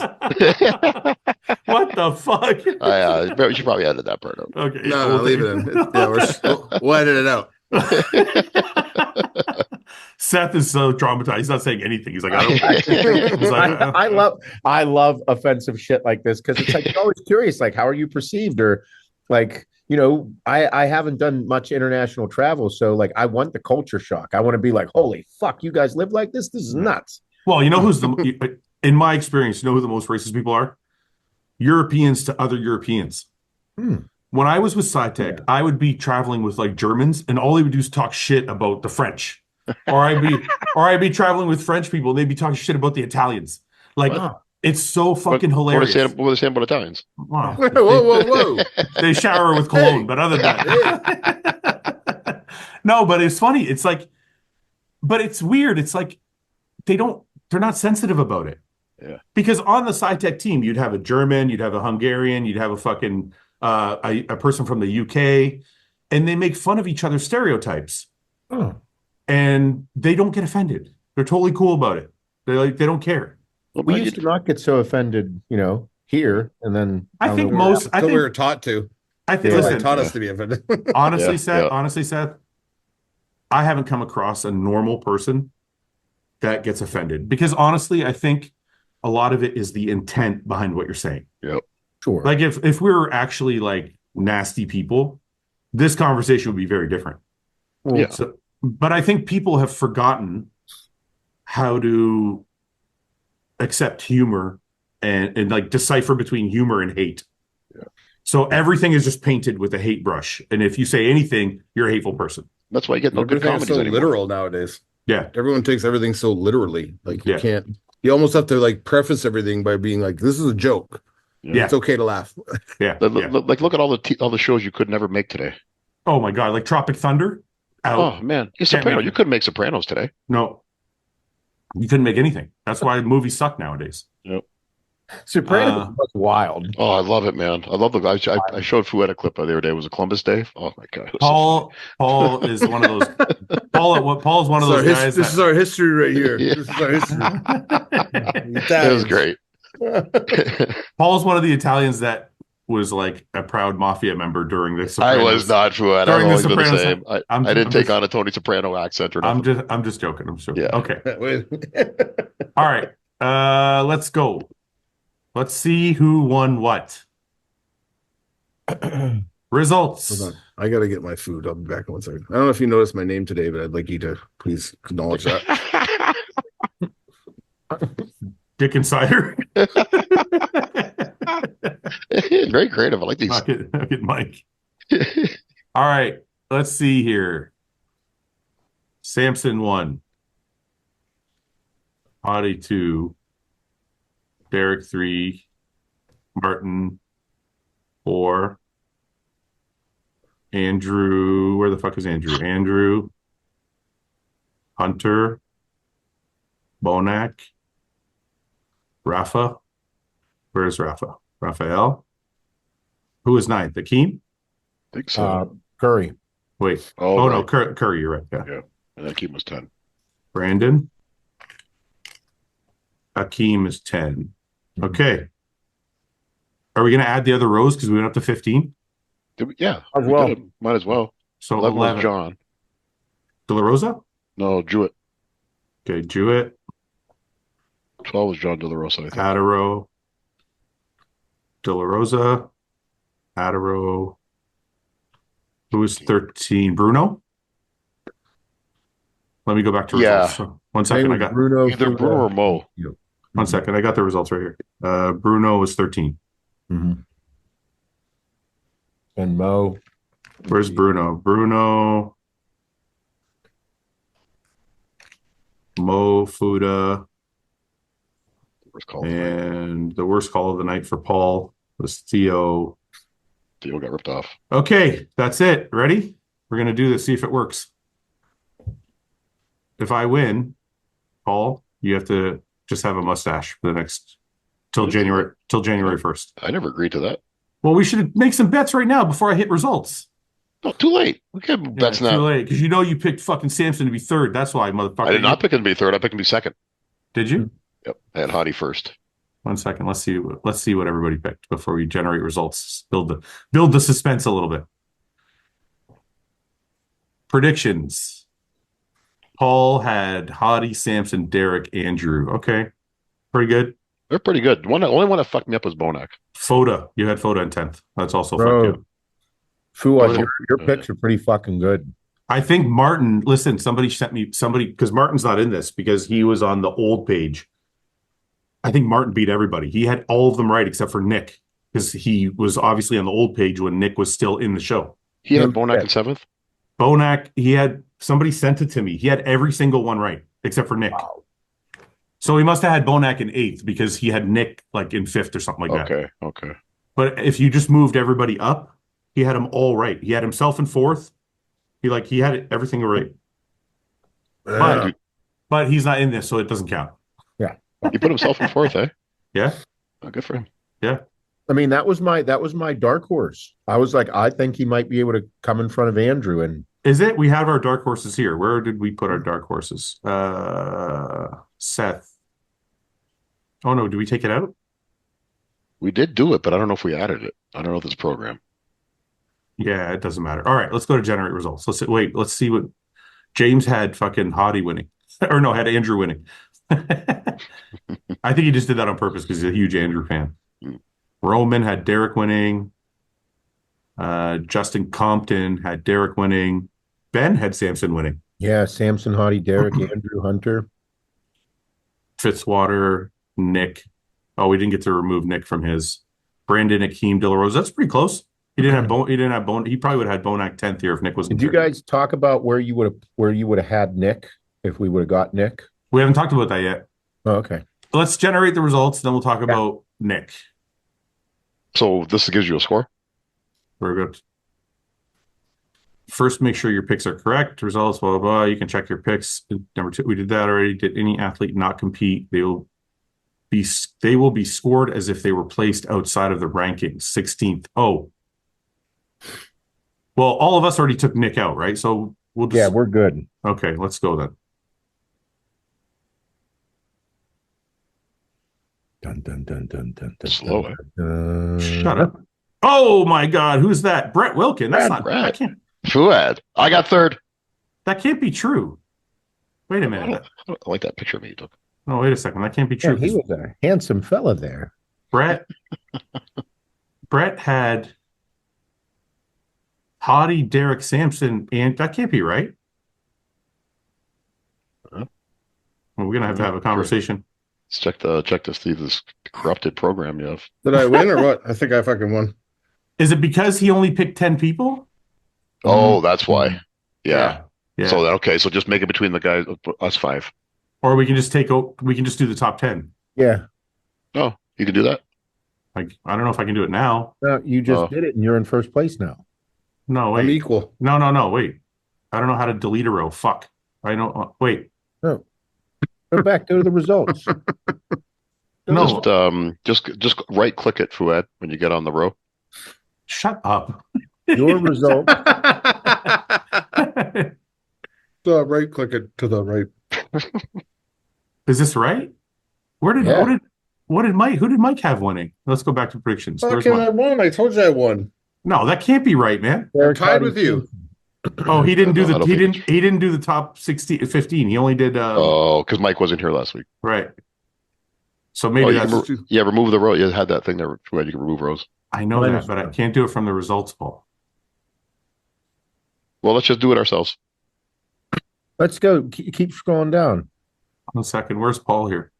Oh, I can't be right. That's right. I don't. There's no way that's right. I was third a minute ago. No. It's actually now it's generated the results. Based on what? This is my breakdown. Look, it's right here. The -1, because it's a right. Look, Andrew is 5th. I have him in 4th. Okay. Fitzwater was 4th. I have him in 5th. These are all right. Raphael was 8th. So let's count up your points. Okay, go ahead. Okay, so 3, 6, 9, 10, 12, 14, 16 for you. Yeah, it says 16 right there. Oh, okay. Okay, now check mine. Okay. Yeah, you lost. Go to mine anyway. Let's see Paul's breakdown. Okay. 24. 1, 1, 1, 2, 3, 4, 5, 6, 7, 8. Foda fucked you. 24. Foda and Bonac fucked you, and it says 24. Yeah. I don't know if I agree with all those calls though. What do you mean? you mean the judges at the Olympia got it wrong? Let's see, Mike's. Yeah, Mike was first. Oh, me and you tied, Mike. Tied. Yeah, but Mike only picked 10. So it's kind of bullshit. Nah, it's real. Still works. Yeah, it counts. It counts. No, He would have got the other 5. Look how bad it is. Look, -2, -2, -1, -1, -3, -3. If he would have picked the other 5, for sure he would have lost. But Mike would have had the next 5 bang on. Bang on. Yeah, Paul just doesn't want me to win no matter what. He's like, Hey, I have to tell everybody over on Saturday, Fouad was making a lot of solid points, and I was like, I now know why everybody loves to hate to admit when you're right. I still don't know why. I still don't know why. I still don't understand that. But yeah, Seth was really irritated that I was like, man, you're fucking right, dude. All right. Seth is 6th place. Yeah. Derek first. Samson, you lost 2-2. Yep. Fitzwater, Brandon screwed you on 3 points. Yep. And Foda killed me. Foda and Bonac killed you too. Oof, yeah. Bonac killed me too. Let's see where Ian is, because I have been wrestling with this motherfucker. He was 4th. Yeah. 2 for Derek, 2 for Samson, 3 for Brandon. Yeah. Yeah, he just got a little bit on everybody. 2, 2, 2. So does this mean I win the whole season then? No. I mean, it's the most important show of the year. So well, you and Mike. Well, Mike is 2nd place. And pretty much Ben. No, Mike is 2nd place. Ben is 1 placing off. Oh no, Ben only did the top 10 also. Yeah, so you, Mike, and Ben. So I win, and Mike and Ben are 2nd. I win. I win. Technically, I win. Yeah. Look at it. I created a program for myself to win. I win the whole season. That's it. I won the fucking finals. The Super Bowl. Winner takes all. Ian's gonna be so mad. I won the whole season. He's eat a dick. He's gonna talk shit about Ian while he's not here. He's gonna be furious. Yeah, fuck you, Ian. No, that guy's horrible at picking stuff. All right, so on to Nick. I gotta tell everybody, and I don't know if I said this already when we were talking about Nick, but I feel really bad for Nick, and I feel like, and I hope this. I know this is probably going to cause some controversy, and I apologize, but I think it's Matt's fault. I have to place the blame on Matt or his health. We don't know which one it is, but from what I've heard, Nick is healthy. So to me, I'm like, your coach didn't get you ready. You have a partnership with somebody who wasn't able to get you ready. That's it. I don't think it's Nick's fault. And like I said before, when we've talked about this, Nick is one of the hardest working bodybuilders I fucking know.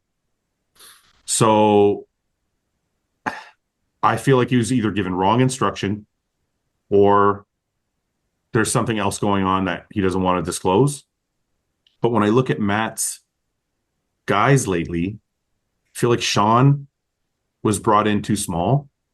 I feel like Quentin was had an amazing offseason and brought in off. And I think, I'm not trying to be negative, but we critique bodybuilders all the time. Why not critique coaches? If a guy has an amazing track record and then his clients start to take a turn, has to be, we can't be scared to say it. And it can't, if you have one miss or two misses, you can be like, okay, maybe the athlete's the problem. But when you start having multiple misses like this, you have to ask yourself, is the coach having a problem getting the athlete motivated? Is the coach giving the athlete the wrong information? Is the coach has a different strategy? Is the coach busy doing other things? Is he about running his business? Is he have now he's a triathlete? He's got all these other things going on. Maybe he's not paying attention to bodybuilding as much as he used to. These questions have to be asked because you lost a major athlete in Nick from doing the Olympia. And after watching the show, I honestly believe, look, Nick could have been 5th or he could have been battling for 1st. We don't know. I had to see him in the lineup because Derek's legs were down in size. So now Nick's not going to look as bad. So does Nick beat Derek? And then Nick is better from the back than Hottie. So does Nick beat Hottie? I think you make a lot of valid points. You do. This is I don't know because it's a subject that it's so odd. It's so odd. We're talking about two of the top guys in both of their categories in bodybuilding. Matt is known to be one of the best coaches in bodybuilding. Nick is one of the top bodybuilders in the fucking world. And right. It's what the fuck? That's why these things have to be asked. What's going on? Right. This is you bring up a lot of valid points, and I'm still I don't even know. I'd love to know what in the flying fuck happened, but I don't know if we'll ever find out. But it's like you said, it's definitely a touchy subject for sure. How do you not realize that this is going to go the way it's going to go and you're going to do what you're going to do till a week out? Yeah. How do you not see the writing on the wall a month out? Yeah. But that's why I wonder what it's so odd. Do you think that if it was that them waiting till the last minute or the last week instead of 4 weeks, because a lot of us, if they said I'm dipping out because I don't look good enough at this point in prep, they'd be like, well, you still got 4 weeks. You got a lot to happen in 4 weeks. Seth, I don't think that excuse ever would work, whether it was 10 weeks out or 2 weeks out. I'm not trying to say it would. No, I know. I'm just a tactic. Like you're saying, so were they trying things and they just kept not working, and then they got to a week out and they just threw in the towels? No, are you saying that's what they should have said? 4 weeks out, they should have said it? No, what I'm saying is they might have known 4 weeks out, but they might have been like, hey, let's just see if we could do a couple things if it works, but I don't think it's going to work. And they just tried maybe. And but that's wrong in itself because, and I'm not saying you're defending them. I'm just saying that's wrong in itself because we all know how fast a body can change. And just because it's not going to be perfect, it doesn't mean you're allowed to stop. No, that's what I mean. You're not guaranteed to win, so it's not like you got to go there and show up and see how you do like everybody else. Get on stage, dude. If I was the promoter, I'd be fucking pissed out of my mind. But I'd be like, "Are you fucking serious? You're pulling out of my show a week before, and you're literally a draw for the fucking show, and God forbid there's something actually wrong with him. If we're going just based off of they didn't like the way he looked, da da da da da. But I'm like, bro, too bad. Get on fucking stage, But what I'm asking you, Mike, is that something that the coach convinced him to do? Because I don't see. It honestly seems like, to me, to be honest, it seems like Matt's taking the heat from Nick. I feel like it's the opposite. I feel like he's like, let me kind of take care of this, and they both know what happened between those two, whether it's one fucking up or the other. And Matt's just stepping forward, being like, let me be the one, be the voice. So you're just the athlete. And I don't want to talk about who did what. It's just I'm your representative at this point. This is tough for us and blah, blah, blah, blah. It's I didn't think of that. I didn't think of that aspect. Maybe that's true. I kind of looked at it the other way. Matt didn't want to put Nick on stage so it didn't look bad on him. Or I wonder if it was a thing where maybe Nick didn't like the way he looked, and that was causing him, mentally to just whatever, stress causing more issues. And then Matt was just like, you're just not there for this year. Yeah, I guess I don't think it was. I think they still should have competed no matter what. I think now it's way harder to come back. If the story they're telling is true, if like Mike said, if there's, God forbid, something wrong health, that changes everything for sure. Yeah. But one thing that's weird to me, a mental thing too, right? We don't. That's know, what I'm saying. We don't know if Nick is like. I hope it's not true, but I mean, you don't know, and I'm not saying it's true. I don't have any information about Nick. I don't know him at all. But it's like shit, like anxiety can pop up on another, and like literally overtake your body and mind. Yeah. Right. And there's nothing you can do to get away from it other than to just run from things. Right. I agree. So it's like if there's a lot of pressure coming into that situation, there's a lot of like pressure he's put on himself. There's a lot of pressure people are putting on him. And it's like, did all this add up and become something it could become? Like, I don't know. No one only him and Matt know that, right? But that would make more sense than a physical issue, like his body's not responding, because he's worked with Matt since day one, right? Like Matt knows his body. I mean, it could be a combination of things too. It could be that maybe Mike's right. It's anxiety. Anxiety is causing his cortisol levels to spike and him not to get in shape. Like, or maybe it's causing. Listen, I don't want to get. You know what? Yeah, it's a speculation. Yeah, I apologize for all this. We're all just speculating. We should probably just leave it. I don't want to be one of those channels. I might even cut this out. I don't know. We don't before in case I don't cut this out. I just want to say this. We don't know anything other than what everybody else knows. So we're just speculating like everybody else.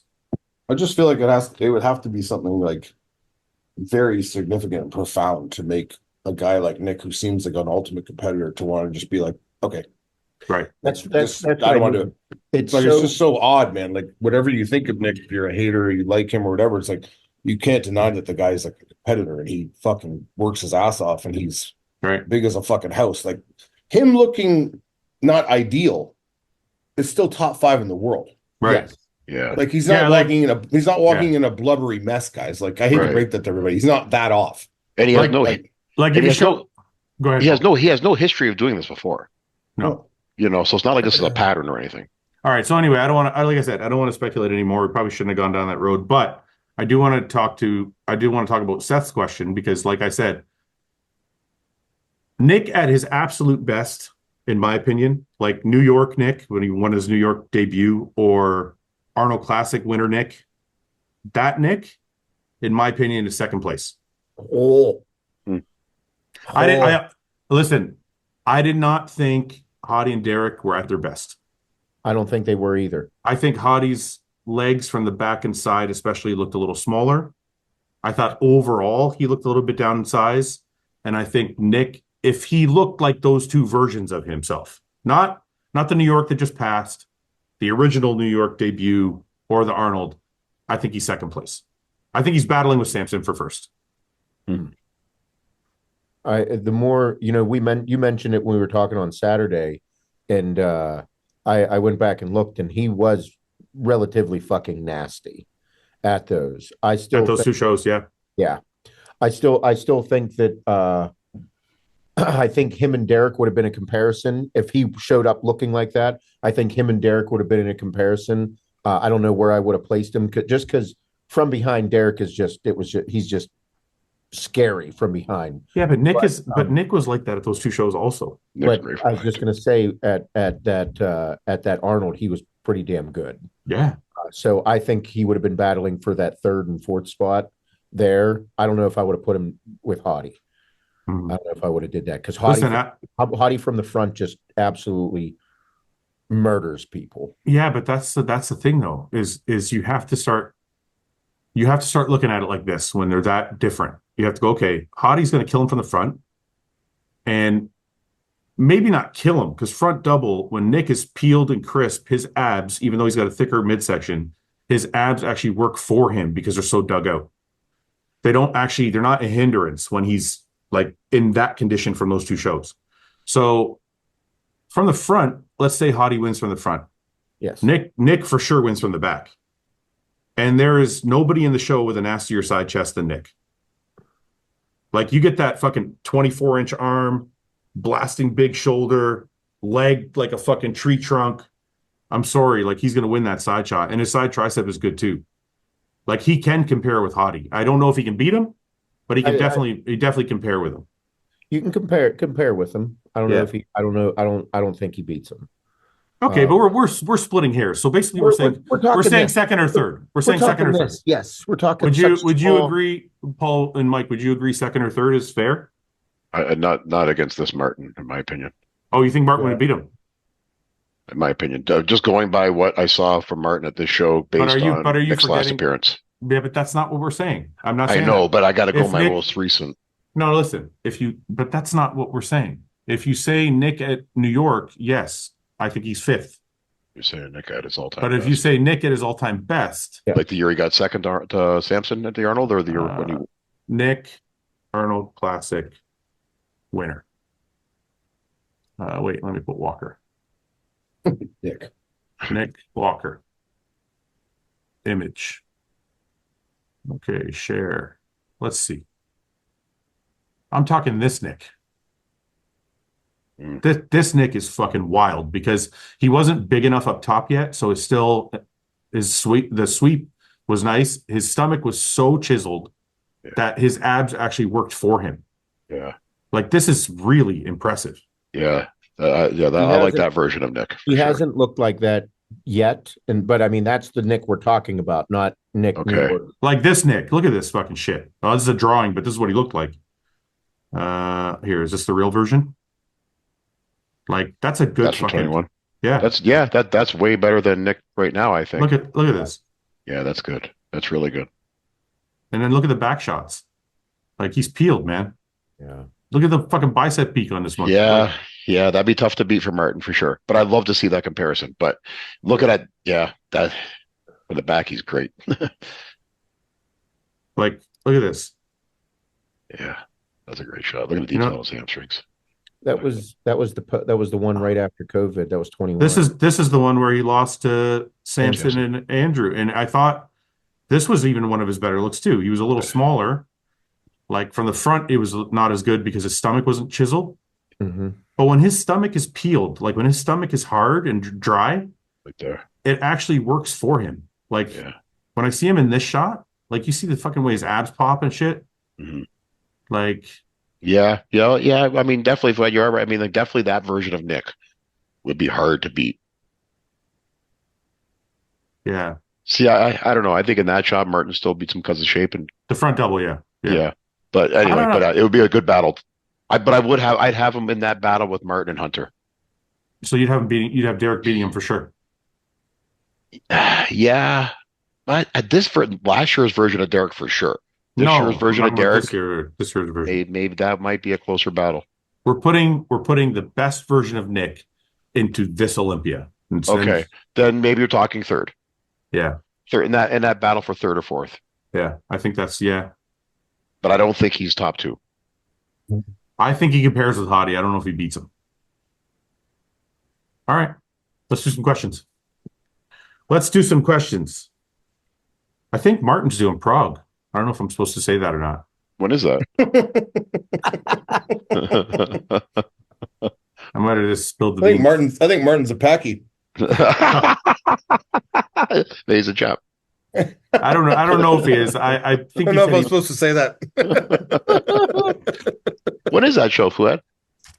4 weeks. Yeah. Say a month. Anybody else confirmed? Not that I know of. Well, Samson's probably going to do it. No, I think Samson's waiting for the Arnold. Yeah. Okay. He wants another big fat check. They're going to raise the money for that one too, probably. No, yes, they are. You think they're going to raise it again? I would be surprised. It's a race right now. This dick swinging contest between bodybuilding shows is great for bodybuilders. It sure is. Samson's going to do all the big shows and walk away with like $3 million this year. I told Samson to just do every show this year, so he only has to compete against Derek and Hottie next year. Yeah. Just take everybody's qualification. I said just go on every single show, win every single one of them. Well, I said, yeah, I shouldn't say anymore. Forget it. Imagine someone did that. Someone like Samson just did every single show in the IFBB this year and won every one of them. I think he does want to keep competing. I don't know how long. I know he wants to do the Arnold. I don't know what else he wants to do. Okay, let's do some questions. 255 questions. Martin says, when are we doing my post-O interview? Tomorrow, Martin. Tomorrow we're doing it. I'll call you. Where do you think New York Pro version of Nick would have placed? We just said that. Where would Keon place in the Open? Where would Keon place in the Open? Ooh. I'm gonna say, I don't know how small he would look next to Andrew and Hunter, but I'm gonna say either right behind Andrew and Hunter or right in front of Andrew and Hunter. I was thinking the same thing. So in front of Bonac and Rafa, in front of that group there. I don't know. It depends how big or small he looks with this in this lineup. He's only 205 pounds. Yeah, I know that would definitely stand out, the size in that lineup. Yeah, but I don't like he's absolutely perfect, but I don't know if like that size discrepancy is going to hold him back standing next to Andrew, who outweighs him by 80 pounds. Right. You know what I mean? Like it's tough. Oh yeah. Should Hunter have placed ahead of Andrew? If he would have looked like he looked on Friday, on Saturday, I think he would have. I think he would have. Yep.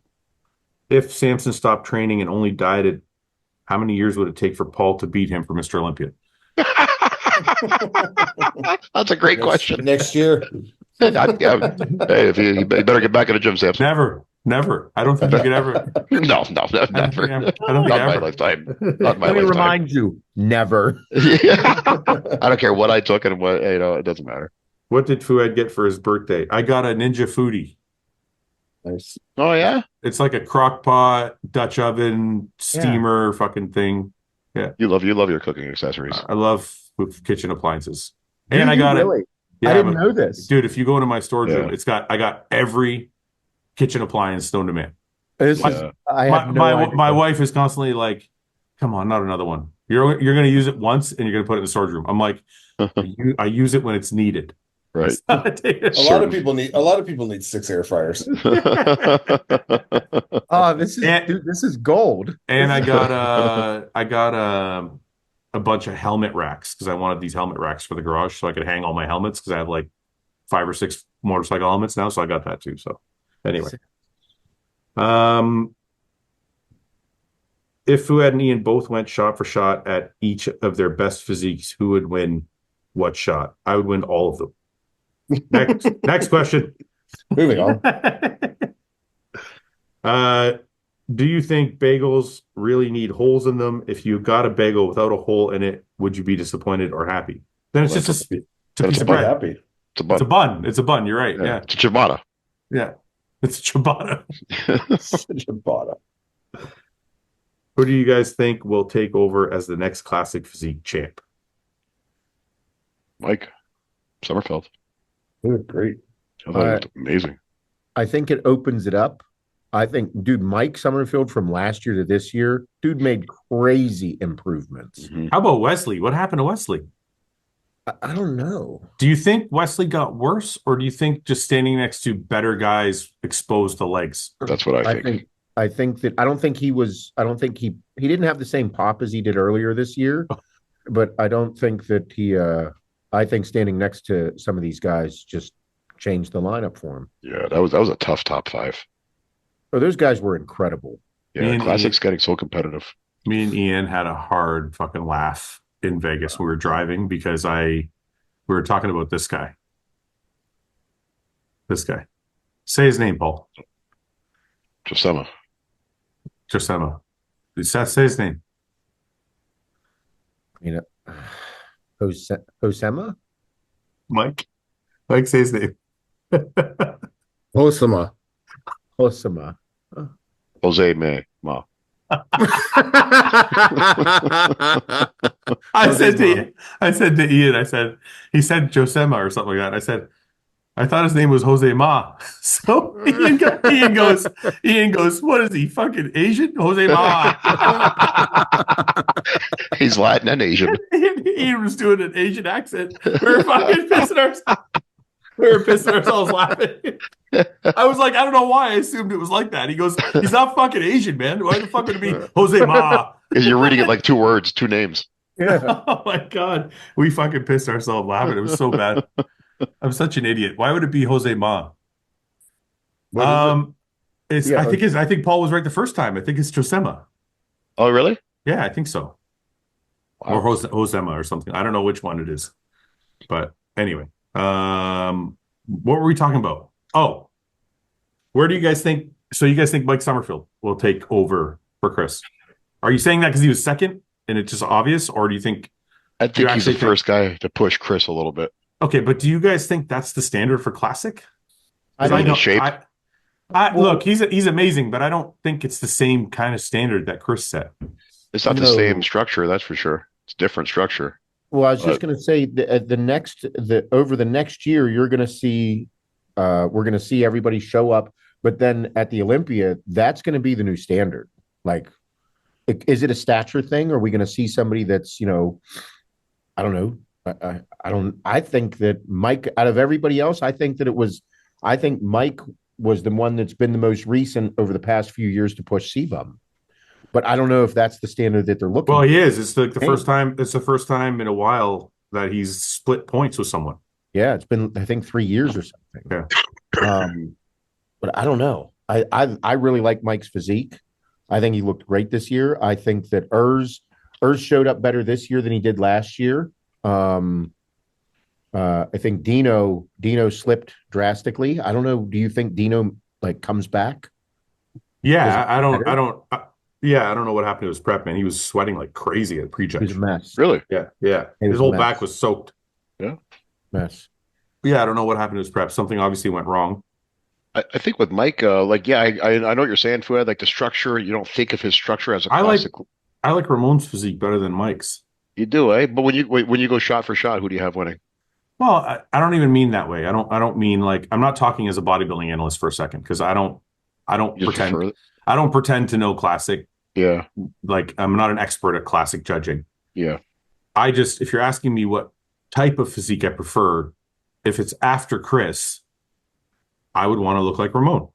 Okay, I agree with you ideally, but I think Mike has a better physique than Ramon right now, though. I think if you're talking in judging standards, I said, I don't know that well enough to argue. I think even when they have a guy like Mike who may not have that same structure as a guy like Ramon or Chris, how he presents himself on stage, I think can make him more conducive to classic. Right. Ramon just seems to be like all arms. Like if you take away arms and look at Ramon's physique, you're like, he's definitely limb dominant. Like his torso is smaller. Is he at a weight cap? Is Ramon right there? Ramon's close, yeah. As far as I know, he's very close, yeah. He has to be because that's why the limb dominant thing is big with him. It's like you'd expect him to, size up, but he just. I always, sometimes things appeal to you that you don't have yourself. And I was always like a torso dominant bodybuilder. So when I see guys that are limb dominant, I'm like jealous. Yeah. Because you have a little bit smaller chest. Maybe your back's not as huge, but like it always looks cool when you have big arms and big legs. It just kind of fits better.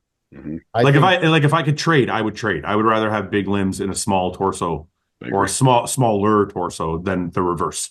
I think Ramon has one of the coolest physiques. Just like if you saw him in the gym, you'd be like, motherfucker, that's what he look like. Yeah.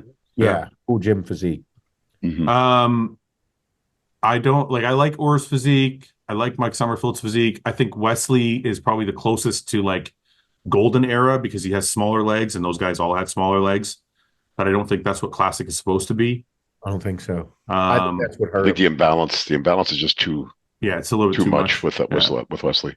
I don't really know too many of the other guys. Like Matt, when I think of Matt Grego, I think of like a bodybuilder because he's fucking huge.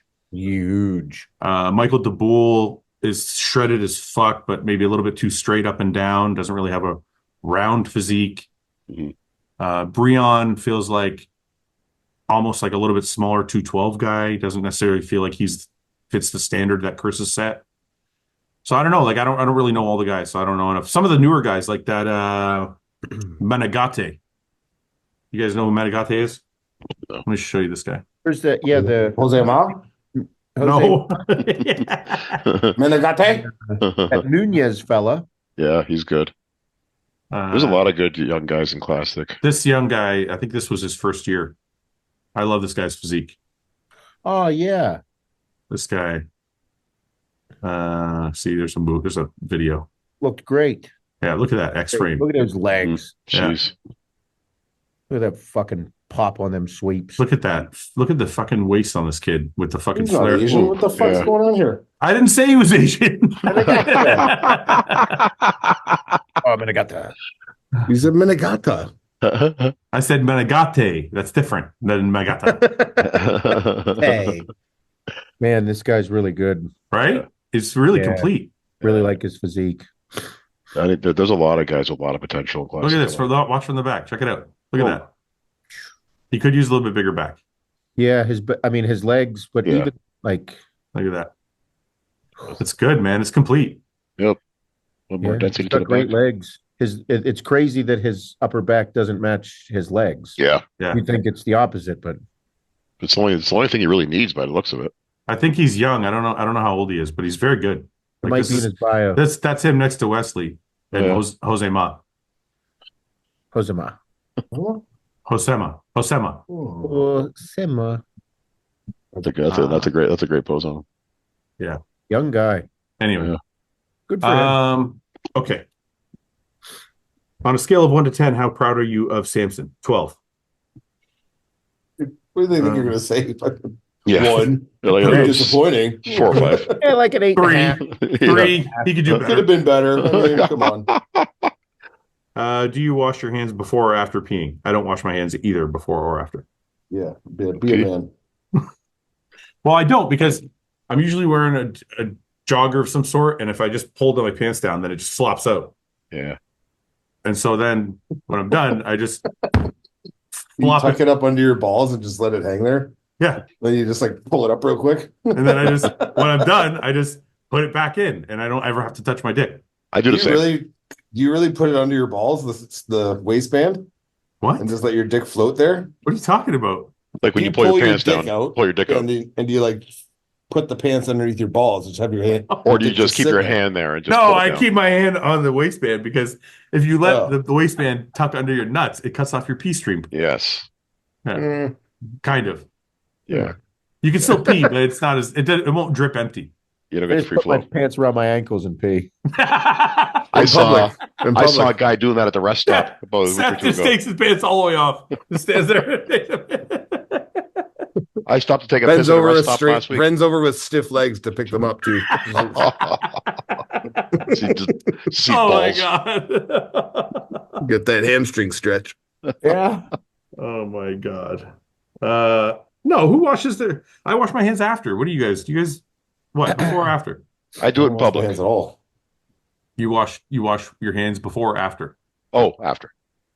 Only in public though. Yeah, at home I don't. At home you don't wash your hands. No.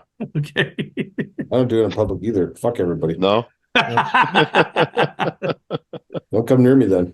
But if you don't touch your dick, do you have to wash your hands? No, that's exactly Why my dick is clean though? I don't understand this whole thing. Like Yeah. it literally is not even exposed to the elements. It's in my fucking pants all day. Yeah, but Pristine. but your gooch is probably sweaty and shit, and your pubic hairs. Yeah, and but all you're not that. touching your gooch when you pee. I'm just asking a question. When you pee, Am I giving myself a rub down when I get down do there? you touch your dick when you piss? I don't touch my dick when I piss. I don't touch my dick. No, not really. No. What are you laughing at, Mike? I don't touch my dick. Nope. Nope. I'm a no dick toucher. What are you laughing at? I just picture both of you standing there next. Yeah.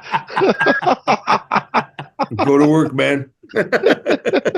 Well, why do I need to hold it? I don't need to direct You it. like shake your body to get it off and then pull it back up. No, you shake the band. Yeah. You shake the band. And that shakes the whole shaft. And that shakes the whole dick. I'm lost because that How has small- to be how underneath small your is- balls. Then. How small is your dick? Where are you putting the band?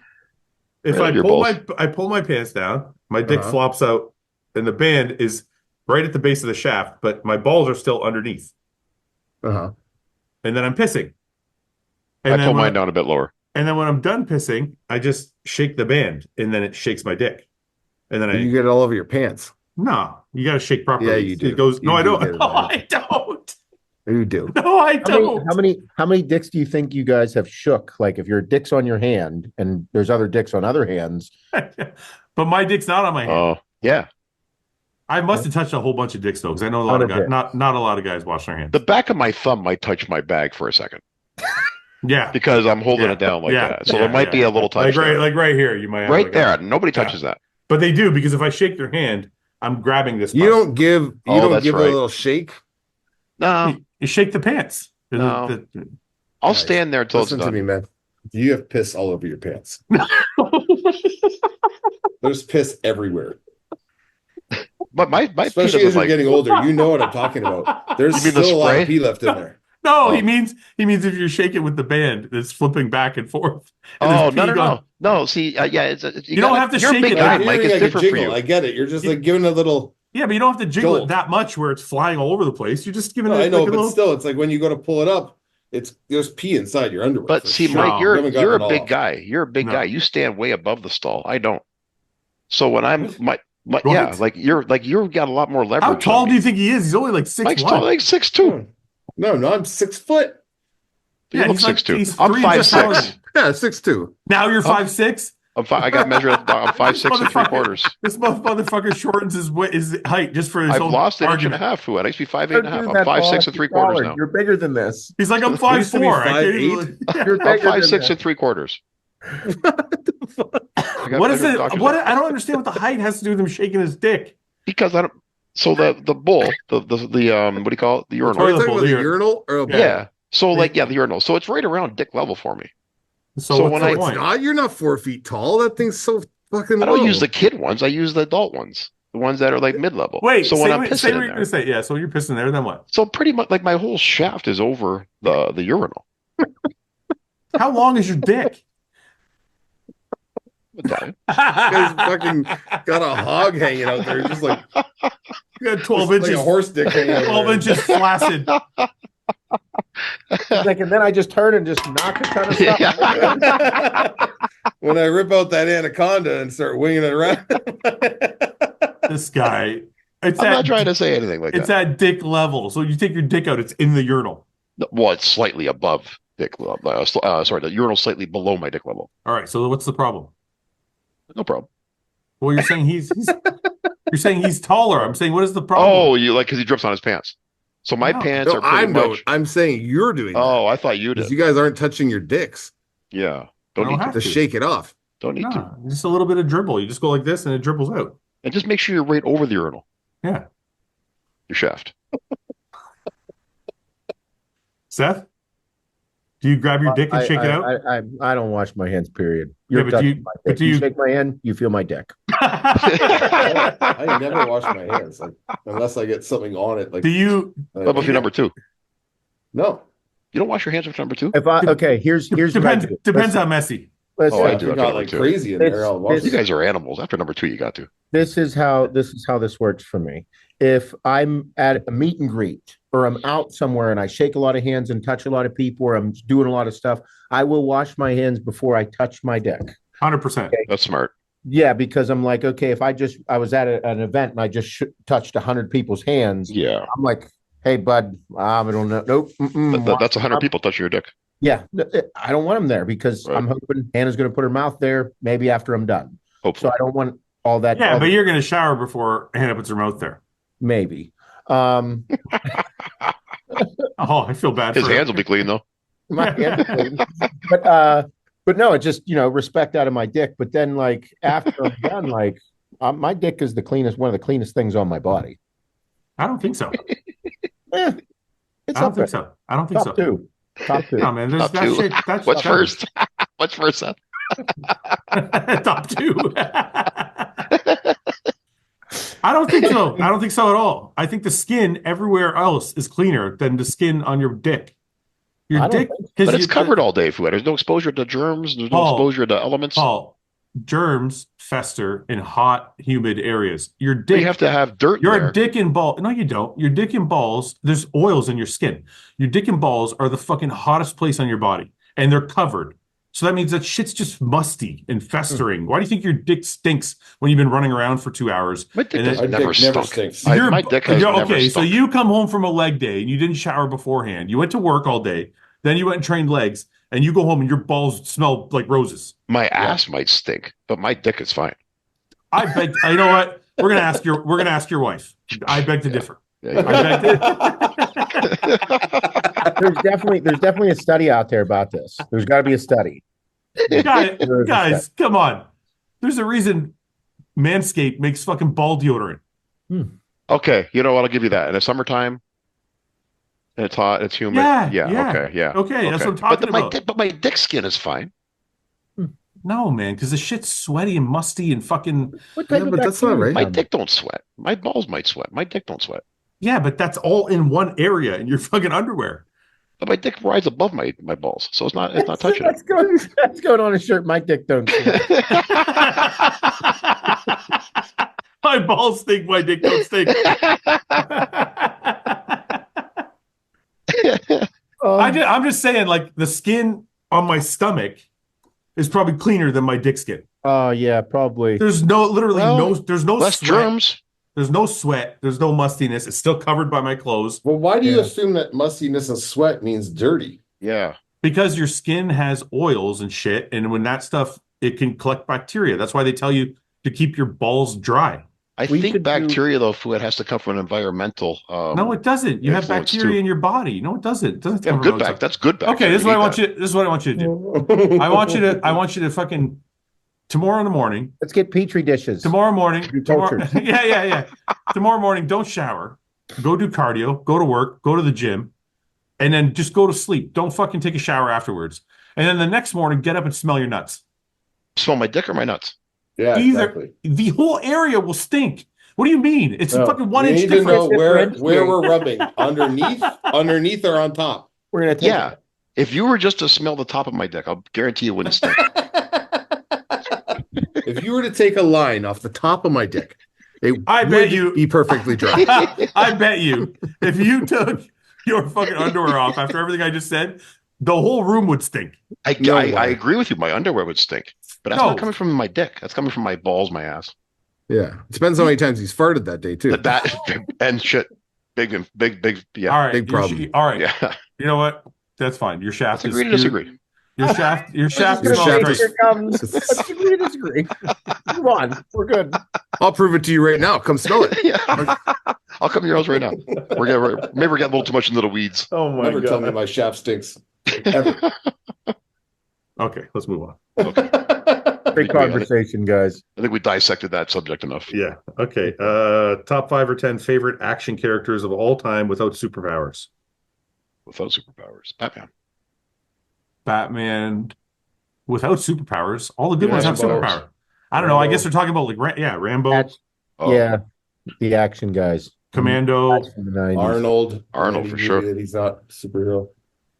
Like let's go to the next. Let's go to the next. This one's bunk. Let's go to the next one. Jason Statham's pretty good. The bee killer or whatever the fuck. Beekeeper. So much. That was a great movie. Did you watch it, Mike? Yeah, it wasn't as bad as I thought. Have you guys watched A Million Miles Away yet? It's amazing. I missed that. one. What do you recommend to lose water retention after a show? Don't eat like a fucking slob. Take a diuretic. You don't know. Diazide.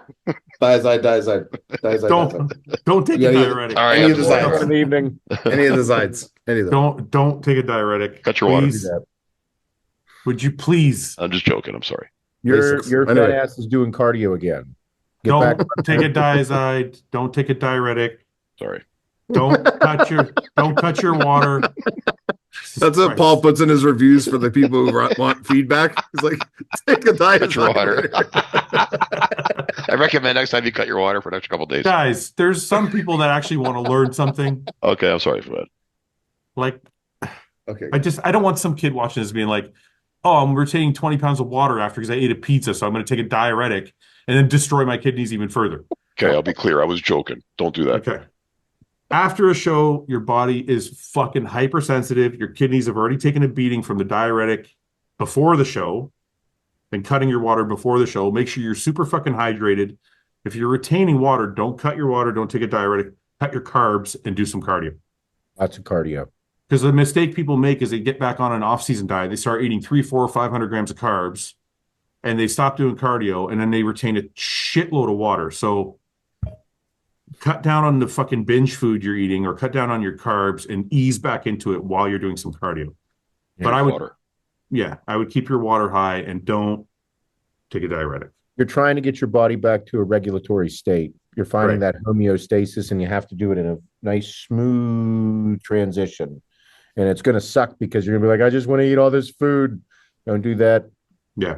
You become very regular with your water and get on the cardio so that your body starts, Seth, what do you think about one cheat meal a day? Because I think I got to a point where I realized like my post-show binge, as long as I wasn't eating like an asshole all day long, I could have like one thing. Yes. Like if I had a burger or something, my body would regulate itself pretty quickly. Yeah, I think that it's really tough, depending on like the type of person that you are, whether you're a sweet or a salty person. I think that plays a role because like your hormones are a mess. Yeah. You just depleted yourself, you fucked your water all up, and now like don't binge. Just go have a nice dinner and a dessert. Yeah. Don't go eat like crazy after the show. You're gonna fuck yourself up. And then like every day after a show, if you're starting to freak out, go back to a reward system and be like, hey, in the morning, I'm going to have a muffin. And that's your thing for the day. Or like, you're like, oh, I'm going to have, if you're a sweet person, you're like, I want to eat these cookies. You got to keep doing your cardio. You got to stay on your program because your body needs to get back into that homeostasis and find a regulatory space. Don't cut your water. Don't do anything dumb, and don't overeat, but you can reward yourself with that. That's what I did. After I had one fucking wild showing of like didn't know what just happened to my body. Yeah. So does that mean you're coming back to Detroit? Is that what you said? I mean, I'll be in Detroit. I'm not going to, probably on stage though. More likely. Probably have my clothes on stage. Maybe take my shirt off. Maybe take your pants off though. We'll put you on a poster just in case, Seth. Yeah. We'll just, put you know you shirtless on a poster. Yeah. Your pants will be on. Just in case we might come back. But we'll see. If you decide not to, that's fine. Yeah, we'll take it off the week before. Yeah. Jesus. Do you crave flavor or volume more in prep? For example, would you prefer your coach give you a single burger as a replacement for your usual post-workout meal, or substantially larger portion of rice with each regular meal? That's actually a good question. So do you prefer a smaller cheat, or do you prefer more volume of clean food? Volume. I would have went with volume back when I computed. I don't know. That's full. I think Mike's right. I prefer to feel full over, because if you gave me one burger, I'd be like smash through that fucking thing. It would just piss me off. I'd be like, I'd be more angry. I think it depends on like where you are in the prep as well. Yeah. Like earlier on, maybe. But we're talking like you're hungry, like it's 3 weeks out. Think about one single patty burger. It's not going to fill you up. Versus like a couple days of high carbs. Versus like 150 grams of cream of rice, like a big ass fucking bowl with berries and peanut butter. And we're talking about one small burger and not like a fucking juicy burger with the French fries. Fuck them, give me the volume. No. Let's say it's one meal. Let's say it's one burger, French fries, and a drink. You'll be pretty full after that. I will. 3 weeks out, you might not be. I will be. I will. I need like 6 of those. Yeah. You know what I wish was around when I competed is cream of rice. I know it was, but it wasn't like a thing. Me either. Cream of rice is so fucking amazing. I never got into it either. You know what's funny? You said that though, Mike. The more hungry I am, the more I want to eat oatmeal. Really? Because it keeps you full longer? Because I could always, the macros are lower. Like you get more volume for the same macros. Oh, right. Okay. Mm-hmm. Right. So Anna's been making me overnight oats and I love them. Yeah. Like when I'm really, really hungry, like during a prep, because John would always give me the option of switching between cream of rice and oats. I would always start the prep with cream of rice, and as I got more hungry, I would put in more oats because I felt like I got more volume. I find cream of rice, it digests so fast. I'm hungry. That's the other thing too. 30 minutes later. And when I used to eat cream of rice during my preps, I used to do cream of brown rice. Also, so it keep you full a little bit longer? It's not. It just felt like it digested a little slower because when I ate the cream of white rice, I would go hypo. Yeah. Because it would hit me so quickly and then disappear, and I'd go hypo like an hour later. Yeah. Mm-hmm. So I would do cream of brown rice because I felt like it digested a little slower. Because you're brown. Probably because I'm brown. You're a Lebo. Because I'm a Lebo. I think Lebo is cute. Like I'm going to put it on a shirt. It is very yeah. If you were Keon, would you stay in 212 or move to open? Why? 212. It's a good Hang out and question. dominate. It's a good question, but yeah, I agree with you guys. Years. I would be like, you know what? I'm staying where I am because I'm killing everybody. And he's still quite a bit under, not quite a bit, but he still has some room under the cap, I believe. 7 pounds of muscle is a lot of, it's a lot of muscle. Yeah. I just, as a fan, I'd like to see him do an open show. 7 pounds of muscle on that frame is a lot of muscle. For sure. If I were him, I would do an open show like during the year, like Detroit. Like that would be a good, like Detroit. Be a great show for because you got to think Seth is coming back, plus Keon's doing it. Right. I mean, it's a good coming back too. And Samson might do it. I think Samson and Martin are doing it as well. So it's really like a mini Olympia. Chris Bumstead. Yeah. Happy birthday, Fouad. Salute you and the Hostile team. Got a lot of motivation going on over there. Thank you. 1 second here. I got a repeat of these things for some reason. Are you guys coming down to Australia anytime soon? If somebody from Australia wants to fly the Bro Chat crew down there for a live Bro Chat episode, we are all game to come down. We love Aussies. Aussies. The Aussies. Not Aussie. I don't know what an Aussie is. AUSSIE. Aussie. It's not. Okay. Okay.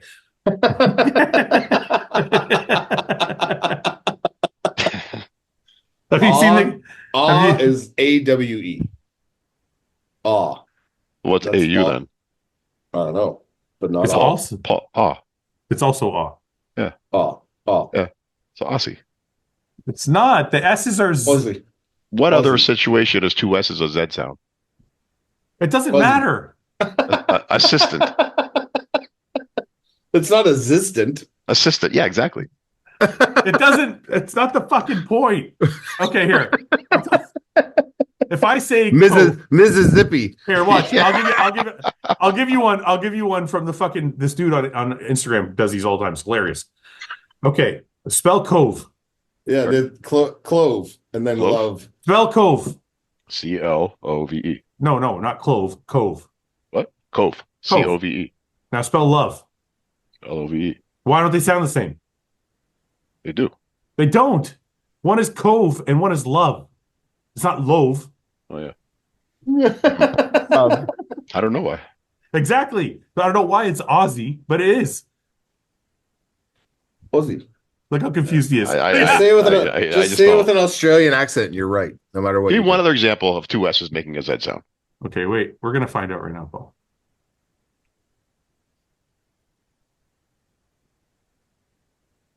Aussie. Where? C. Wait. How do I? Aussie. Yeah, that's what I said. Aussie. Aussie. No, No, sorry. That's I'm right. You don't want to admit I'm right. you're not right. I am right. Tell them to She pronounce said it in Australian.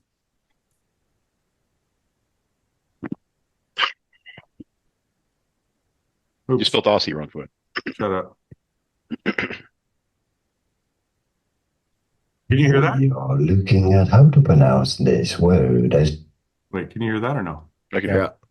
1 second here. I can hear. You can hear better if I do this. well as how to say more Australia-related words, so make sure to stay tuned and consider subscribing. This is the short form for the word Australian. So how do you go about pronouncing it? Aussie. Aussie. Yes, it's a double L. You had to pick the Yes, one it's a website double that says it Z. that way. You got Vincent Price there fucking as a narrator. Welcome The guy sounds cryptic. to Australia. I told you that's how they say it. Aussie. They don't say it Aussie. I'm having. Well, a we've Aussie- seen 2 different Aussie pronunciations. Aussie Paul. rules. Paul. Yep.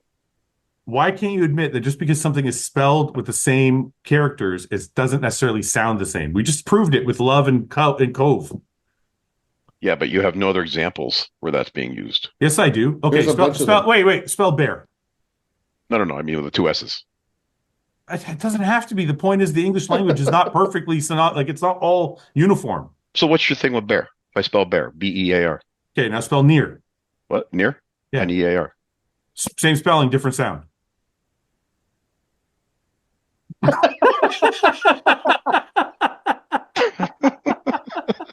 It's not a beer. It's not a beer. That's what yeah. Okay, spell bear. BEAR. Now spell beard. Beard? Yeah. BEARD. Why isn't it bared? I don't know. See what I'm saying? Let's talk about something else. Okay, let's do something else.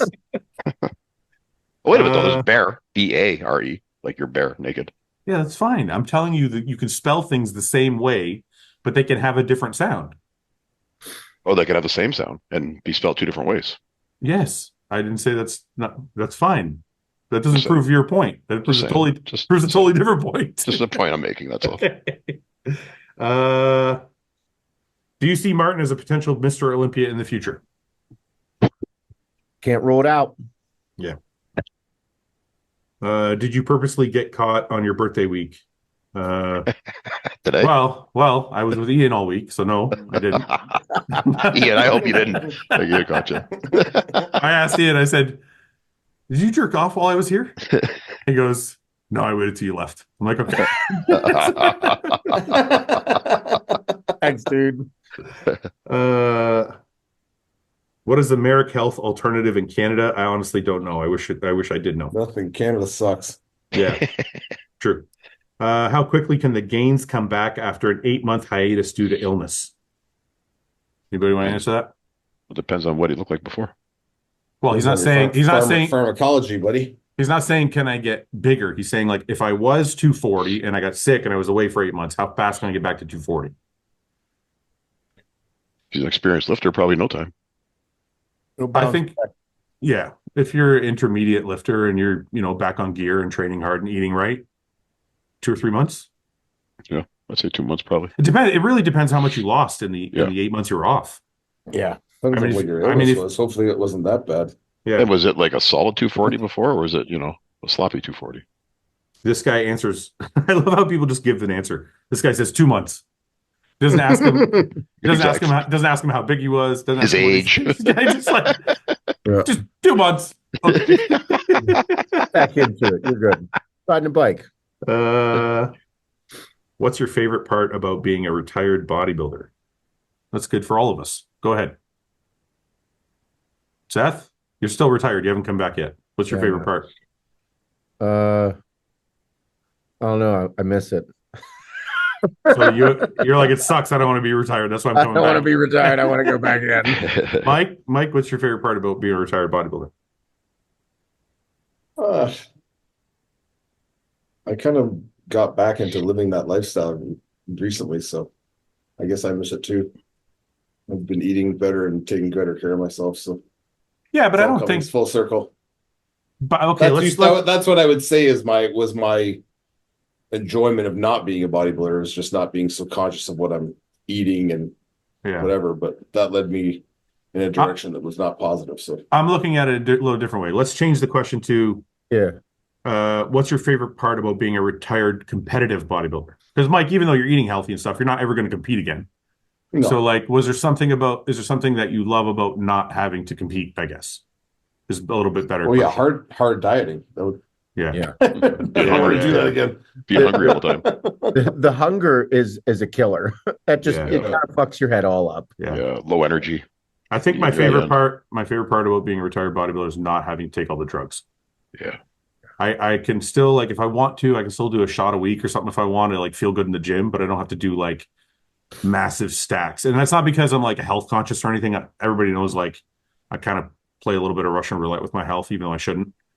I just don't like the way I feel mentally on a ton of gear. Mm-hmm. I like feeling a little bit more calm. I like, I think I don't like doing a ton of shots or taking a bunch of pills. And even though I'm not like the most health conscious person, I don't like necessarily like just making it worse on purpose. So I like not having to take all the gear. I like not having the anxiety of having to compete. And honestly, I've really enjoyed living other people's dreams with them. It's part of it that I didn't think I would enjoy, but like, I like supporting the guys and seeing them get ahead, and then fucking being able to be part of that journey is like super fucking fulfilling. And I think you've done a really good job of that with your athletes and having a strong presence with them in their competitive careers. It's funny though, because sometimes it backfires. Obviously, there's athletes that have left the company. Yeah. And people are always like, oh, you shouldn't be friends with your employees. And I'm like, to a certain degree, I agree with that. but I also like. But I can't help but care about the Right. people that are working for the company. So I'm sorry, I don't want to be like a black and white numbers person. Yeah. I mean, I'm not gonna. You do a tremendous job because you love this shit. Like that's Right. why you and I were such good friends from the start, because it was just like we're like, oh, this is so fucking cool. It's great. Yeah. You love bodybuilding. You love talking about it. You love living it. Yeah. And in 2020, whenever like I tore my tricep and I had to go get my blood work done, and Doc was like, "Hey, dude, you need to calm your shit down." And it was like I took myself out of it, and that's why I find myself going back in, because dude, I just love this shit. I fucking love bodybuilding. Yeah. It's never going to leave me. It's never going to go away. I'm never not going to be like knowing who's in the Olympia or who's doing what, the top 15 guys, the top 20 guys. I'm never not going to know it because I love it. Yeah. And that's like why it's like you just embrace it. And if you're not competing, it's like, and you have a company, you should involve yourself in that, because it's your passion. It's why Right. you have a company. Right. And people can criticize all those things they want to, but and everybody's their own human being. So when you have an athlete that's like, hey, things aren't just vibing with us. Yeah. Hey, no harm, no foul. We're still going to see each other. We're still friends. Let's just take a step back. Right. And yeah. But I think that, your passion and excitement for bodybuilding is why this podcast exists, and why, like you have such a presence in the public with the scrutiny of the public on you for it. Yeah. It's because you inject yourself into it because you love it so much. Yeah. I'm willing to take it. I'd rather, I know I know there's been some ups and downs with the company, but I'd rather do things my way than be the black and white CEO that just has his athlete manager do everything and just signs checks and like stays out of like, I don't want to be just the numbers guy. That's not fun for me. I would have never started the company if I was just going to sit behind a desk somewhere and like not actually be part of, like I was at the photo shoot the other day with the guys, like just yesterday, I think yesterday morning, we did a photo shoot. I didn't take any photos, but I was there like directing the photos, helping the guys pose, like do what they had to do. Like that feels good to me. I actually think I enjoy this role better than being the competitor, because I'm a little bit more confident in the role I'm in now than I was as a bodybuilder. Yeah. And it's a nice progression. It's an evolution. Yeah. Anyway, lasagna or chicken Alfredo? Lasagna all day. Veal. Seth? I got to go with lasagna because the chicken Alfredo will just bang the stomach up. Yeah. Can I say I agree with you guys, but I probably, if I was at a restaurant, would order the chicken Alfredo. Because you don't get a good lasagna in a restaurant, is that why? I don't know why. I love lasagna, but I never order it. You should have my mom's. I'll get her to make us one day. But she's half French. It's probably shit. My mom is not half French. My mom's 100% Italian. Your mom never even gave you any pistachios. I don't know how Italian she is. She don't eat that shit. My mom would give you some prosciutto, though. She's not that type of Italian. No. You know what I'm saying? Cut you a chunk of prosciutto, though, you never forget.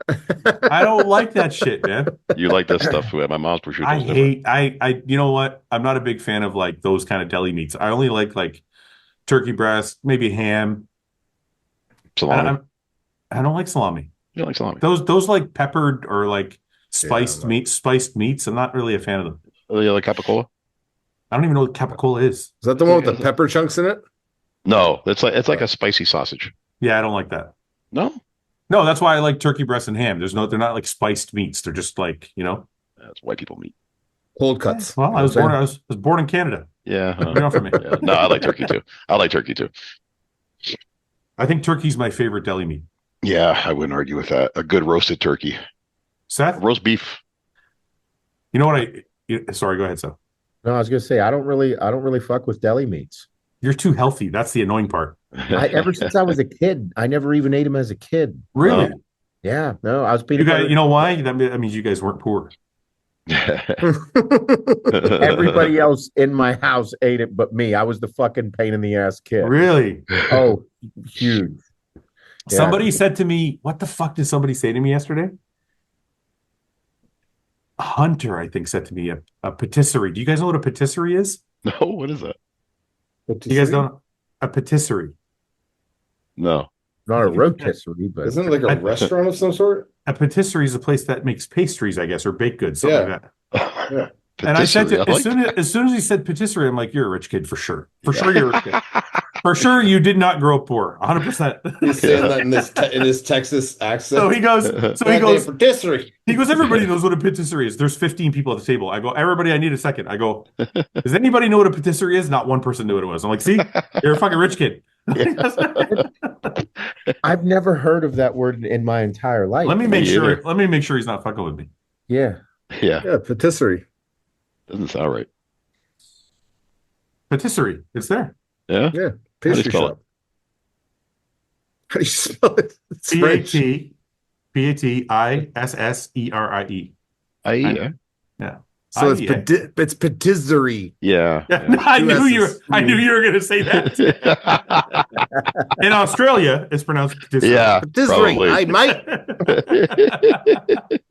Probably. Okay, Mike, favorite deli meat?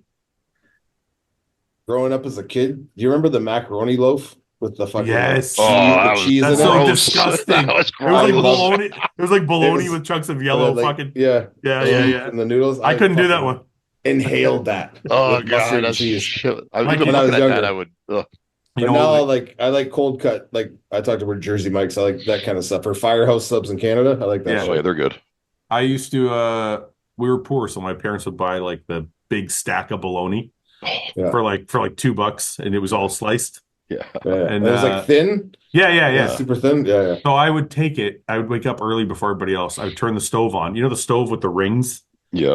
Not like a gas grill, like it had the rings, Coil, right? yeah. Was it stuck out? Yeah, the coils. Yeah. The coils, yeah.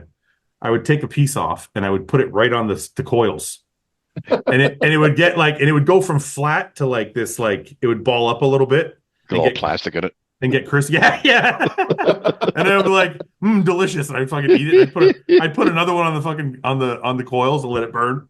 Oh yeah. My mom would wake up and be like, what the fuck are you doing? Burn the house down. The house reeks. I used to make the macaroni one. I used to pop out the pieces of macaroni. Eat No. it, pop out cheese. And then gross. I roll it up like a burrito and I just munch on them like a fucking animal.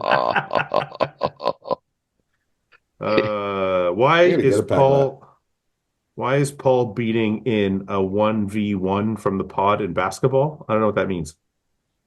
Oh, who is Paul? I'm sorry. Oh, who am I beating on a 1-versus-1? One-on-one in basketball. Who are you beating? I don't think you're beating anybody. Yeah, not in this career. I can't beat anybody. It'd be me. I can't. I was gonna say back in maybe Guy back in the day. No. I I can just block all the shots. Basketball. Why can you have men and women in underwear on stage all day and night, but if someone has cussing in their music, it's a big deal? What the fuck is that? How does that even coincide? Guys are in Okay, first of all, guys in their underwear or girls in their underwear and bra is not sexual. Nobody goes to a bodybuilding show and is like turned on by people. Well, maybe some, but whatever.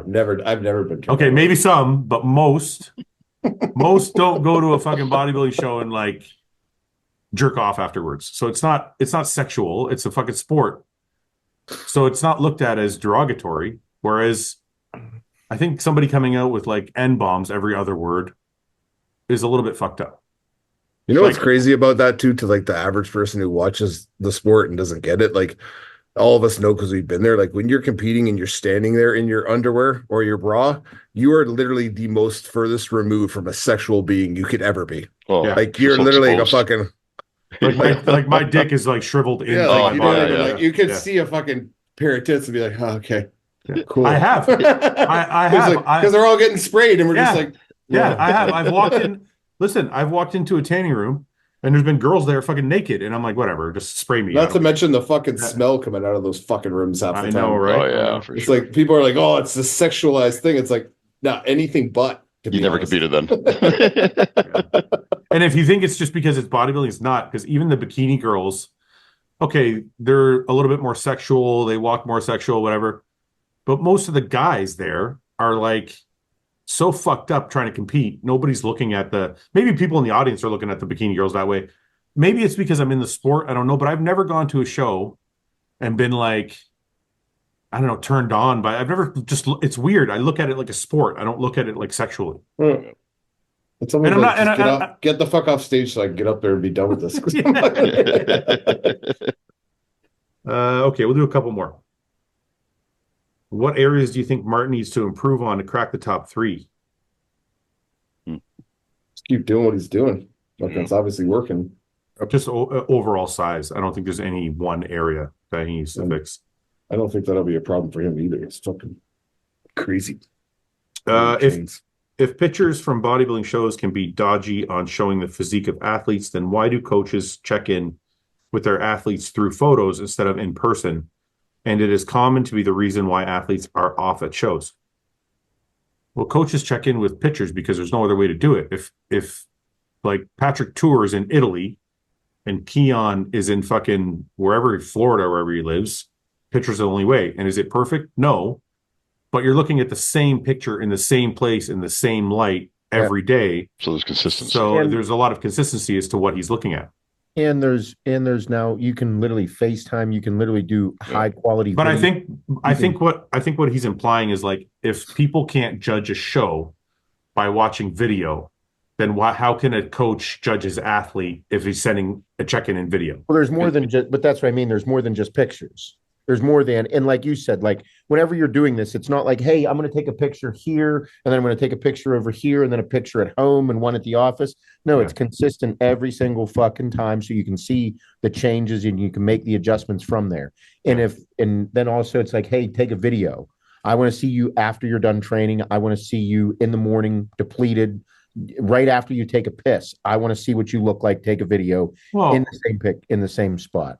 And you're not comparing one bodybuilder to the next. You're comparing one guy to his previous photo. Yeah. You're not comparing Samson, Hottie, Derek, Martin. You know what I mean? You can't do that. Like you just can't. It's not that, sorry, let me rephrase it. It's not that you can't do it. It's not the most accurate way to do it. Yes. And sometimes it doesn't translate the same. So we've all done it where we've been here and we've tried to judge shows through photos. And when the placings are different than we agree with, the difference between us and a lot of the public is we usually err on the side of caution and trust the judge's experience and say, oh, it must be that whatever they picked doesn't translate in photos. That's the difference. So like if we try and judge like some European show and we weren't there and we don't agree with the placing, most of the time one of us will say, well, we're not there, so maybe the judges saw something we didn't see. The problem is online, people are emphatic about their opinion, and they can't fathom that 7 judges with decades of experience being 4 rows away from the stage might have a better opinion or more valid critique of what happened in the show. Yeah, and I think that's the problem with like our sport is people don't have the humility to say, I see it this way, but the judges are experienced and they have a different opinion, and I trust their opinion over my own. Plus, all of us have, the 3 of you guys have experience as competitors, knowing that sometimes your pictures don't translate if they did on stage, as you looked on stage. I had being a judge for a lot of years, I've probably judged over 200 shows, 300 shows in my life.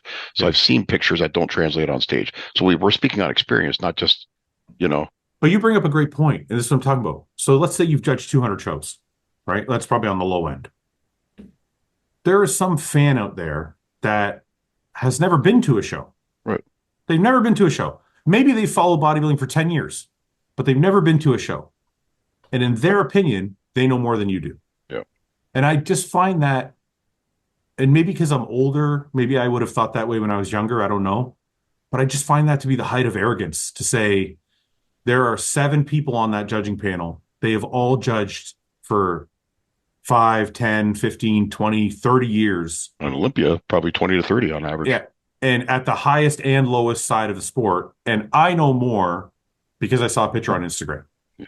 To me, that's crazy. I think that there's, as we've been gone from nobodies to amateurs to professionals to competitive professionals to owning our own companies, being involved with shows.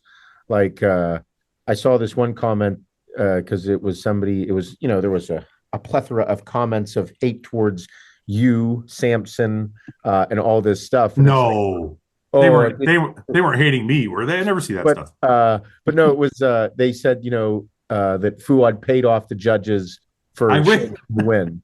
And I'm like, hey guys, like that doesn't occur. For as much as you think it might, no, it does not occur. There's no amount of money. These guys are making the IFBB and NPC make plenty of money. Yes. They make enough money. There's no way that you could pay someone enough money for placing of that. Can I just say something about that? If that was the case, wouldn't I have paid him 2 years ago when Samson was first at the Olympia? Or last year? Or wouldn't I pay them to make Martin second instead of fourth? Like, what are they? And where the fuck did I get the money? We're not. Like, I would have bought. Better than I thought, Fouad. I would have bought a fucking Ferrari if I had that kind of money. Like, what are you fucking? I'm not spending it on that. Samson can manage on his own. Samson just won $600,000. Right. Samson can pay him off. I'm not fucking paying him. I want to buy my own shit. Right. But it's also like, I remember whenever I was like, man, when I turn pro, I'm gonna get a growth hookup like Jay Cutler. Doesn't happen. Still buy for the same guy. Like, hey Seth, here's the contact for all the real gear, bud. Yeah. It didn't. Here's a sponsorship. Now. Yeah, that would be a great sponsorship. Oh my god, why did they have that? People used to have this thing that they thought when you were pro, all these doors open up to you, that these secret doors that to drugs and whatever else, and it's like, no, man, the same things. They just got pro cards. I legitimately thought that though, so I could. Some of these people that are inexperienced or don't know, they're like thinking, oh, this happens and this happens. It doesn't happen. But you know why? You know why that exists, Seth? You know why that exists? I'll tell you why that exists. So we have a channel like this where we tell as much truth as possible. But it's hard for people to believe that it's that simple.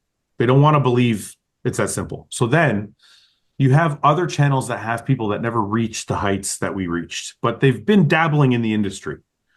So they have some credibility. So people watch these other videos, these other people, whatever level they're at. Maybe they're amateurs, maybe they're pros, but they just never got a ton of success, but they know enough. And they are the ones that are saying, so-and-so paid off so-and-so. So-and-so did 4,000 milligrams of test. So-and-so. And so the people that are watching are like, oh, wait a minute. Seth was at the highest level, so he can't tell the truth. But this other guy wasn't. So he's probably really telling the truth. That's the way that this shit fucking starts. Because they're like, oh, it's kind of like when you say like, oh, those people are part of the establishment. So Fouad's in bed with the IFBB, so he's not going to tell the truth. But this other guy is a piece of shit and doesn't have any connections, so he'll tell me the truth. That's what not everybody, but that's what a lot of people start believing, and then that rumor keeps going. It has its own life. I mean, I can understand it. Yeah, you're right. I have a relationship with Jim Anion. Right. Sponsor the Pittsburgh. That guy doesn't give too many fucks, dude. No, but that's what people think. They're like, well, Seth has a relationship with Jim, so he's not going to tell us the real story. Yeah, it's like so you can't, and you can never beat it. It's kind of like, look, before Samson won the Olympia, every time I said I think Samson's going to win, people would just be like, you're biased, and I swear to you guys, this has nothing to do with me sponsoring him. I just think he's better. 1 sec, I got to change this shit.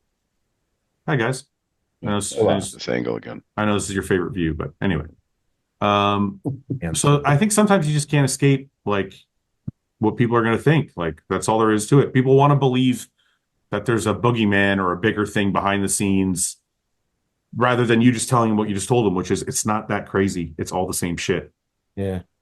It's almost like it's human nature, though, for us to think that way. It is. It's also super fun. Like I remember, like that was the thing. I was like, I'm going to get real stuff whenever I turn pro, and this is going to happen. And I mean, like Hani didn't give me a person to go contact for gear. Mm-hmm. He's like, no, dude, I'm not doing that. That's not what I do. I was like, holy fuck. So I actually have to keep doing this. Yeah, you're still like Kevin down the street, still your dealer. That's what I mean. Yeah, fuck. Yeah. I don't know. Kevin?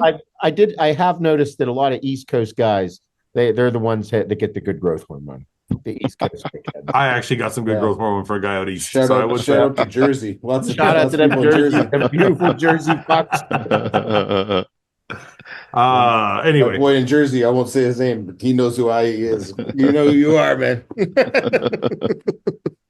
Kevin. It's Kevin. Yeah, Kevin, that's his name. Paul Pookie. Last question. Oh no, fuck you. We're not reading that one. That guy's weird. You know what? Let's call it there. Oh, read the weird one. No. It's disgusting. I don't want to read it. Yeah. Why can you have men and women in? Oh no, we wrote that one already. Would you rather have it? No. Would you rather have a massive dick and small arms, or a massive arms and a small dick? Am I married? How small are the arms? There are 12-year-old's arms on a 30-year-old body. Fuck. 12 inches, 12-inch dick, 12-inch arms. Either way, you're in gotta the go with movies, dick. dude. You're I in the gotta go with movie. dick. You know what? I don't think that's a good combination. First of all, How small of a dick are we talking? most valuable women, and this is probably going to be so controversial. I said this, Valuable. most valuable women, Like ones worth wholesome. keeping. Is that what you mean by most that? high value women like big arms, and most high value women don't like 12-inch dicks. So it's not really. But no one likes a thumb dick. So that's what we said. Like how So small? are we is it? saying like 2 inches? That's what I'm saying. If it's average, okay, I'll take it. But if it's a thumb dick, Well, that's why I said, am I married already? Because I'm already married. I don't give a fuck. I'm like, whatever. It's what it is. What it is. You get. imagine but imagine the insecurity you would have if you had a thumb dick. No, because I'd have 24-inch arms. Yeah, I don't think that would cover up for it. Anytime anyone looked at your dick, you just flex your bicep. Yeah, that ain't gonna satisfy anybody if you would. But I'm already married, and I eat really good pussy. She ain't gonna marry you with a thumb dick, probably. No, I'm already married. What? Then your dick shrinks? yeah. I don't know. What if I eat really good pussy? Some chicks will take that. I don't think too many will. No, I maybe a lesbian, but I don't think any. I don't think any heterosexual girls are going to take that. I disagree. You don't think this could satisfy someone right here? Right? Yeah. Like, what are you gonna do with that? Let's have anal sex all the time. It's fine. Even still, that's not going to do nothing either. Well, You just break the seal. You just This is like an anal plug. Yeah. So getting back to the question, I think we need to know specifically what sizes we're talking about in arms and penises. Yeah. Let's say 3 inches. 3-inch dick. 3-inch dick. So what are we talking? Like 3 inches? That's this. That's 3 inches. But I got 24-inch arms. That's my dick, my finger. That's your dick. But I got 24-inch arms. Yeah. It also, we have to establish how thick, because if it's this long, Right. but it's like a can of corn, I'm taking it. I'm taking it. But if it's a thumb, no way. If it's literally like this, that's the problem. But if it's this, no. It's a spaghetti noodle. Yeah. This, I can fuck even with this. even this, like rounded. No. No, really? I've done it before. But imagine the embarrassment you'd feel. Yeah. How thick is it? I don't think it matters when it's that small. Even if it's this big and this thick, it's still just like a top of a fire hydrant. It's like a can. It's like Right. it's like a can of tuna. Yeah. Or like a tumbler. back there. What's the minimum length you think a girl will take and be happy with? I'm going to say 4 inches. I'd say 3 to 4.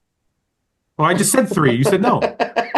3, you said this. I was talking thumb. We said that's Thumb's like not 3. That's 2 inches. Yeah, 2's not enough. I have to go at least 3 to 4. I said it's 3 inches. That's what I said. Yeah, but that's not a thumb then. A thumb's 2. I don't care about your thumb. I said it's 3 inches. Okay, but thick? Yes. Okay, I'll take it. For 24-inch arms, I'll take it. It looks like that. Now, 24-inch arms for life, though, right? They're not going to shrink. They're not going to shrink when I get old. You know how fucking bad that would look? You're 75 years old and you have 24-inch arms, and the rest of your body's shriveled and shitty. Well, they can size down according to my body. I don't want them to be like. Can I choose? Like Can I choose the length of my dick? If I take the big dick versus in a small arms. yeah, sure. Sure. I technically have the second one now. I have small arms and a big dick, so I'm already in that camp. So how's that? It's good. I feel great. Okay.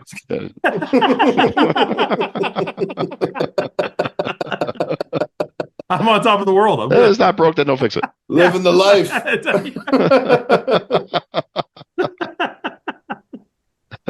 All right, let's finish it. Let's end it there. Okay, Paul, sign us off. All right. Let's bow our heads. Dear leader. Well, today's Fouad's birthday. So happy birthday, Fouad. Thank you. Yeah, whatever. Today's your day, to celebrate you and all the things that you've done. You've done a great job with your company and this podcast, and you're a good friend. And congratulations to Samson and Martin and everyone else who won titles. Chris, Keon. You don't even know else? them.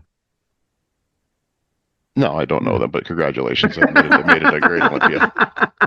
They made it an Olympia to remember. I'm trying to get to know them better. If you You're coming to Detroit. Coming to Detroit, yeah. So I'll probably meet those guys in Detroit. Yeah. So yeah, happy birthday, Fouad. Okay. Thank you, Paulie. Amen. Amen. Amen. Amen. All right, boys. We'll see you next week. See you guys. Yeah. Good night.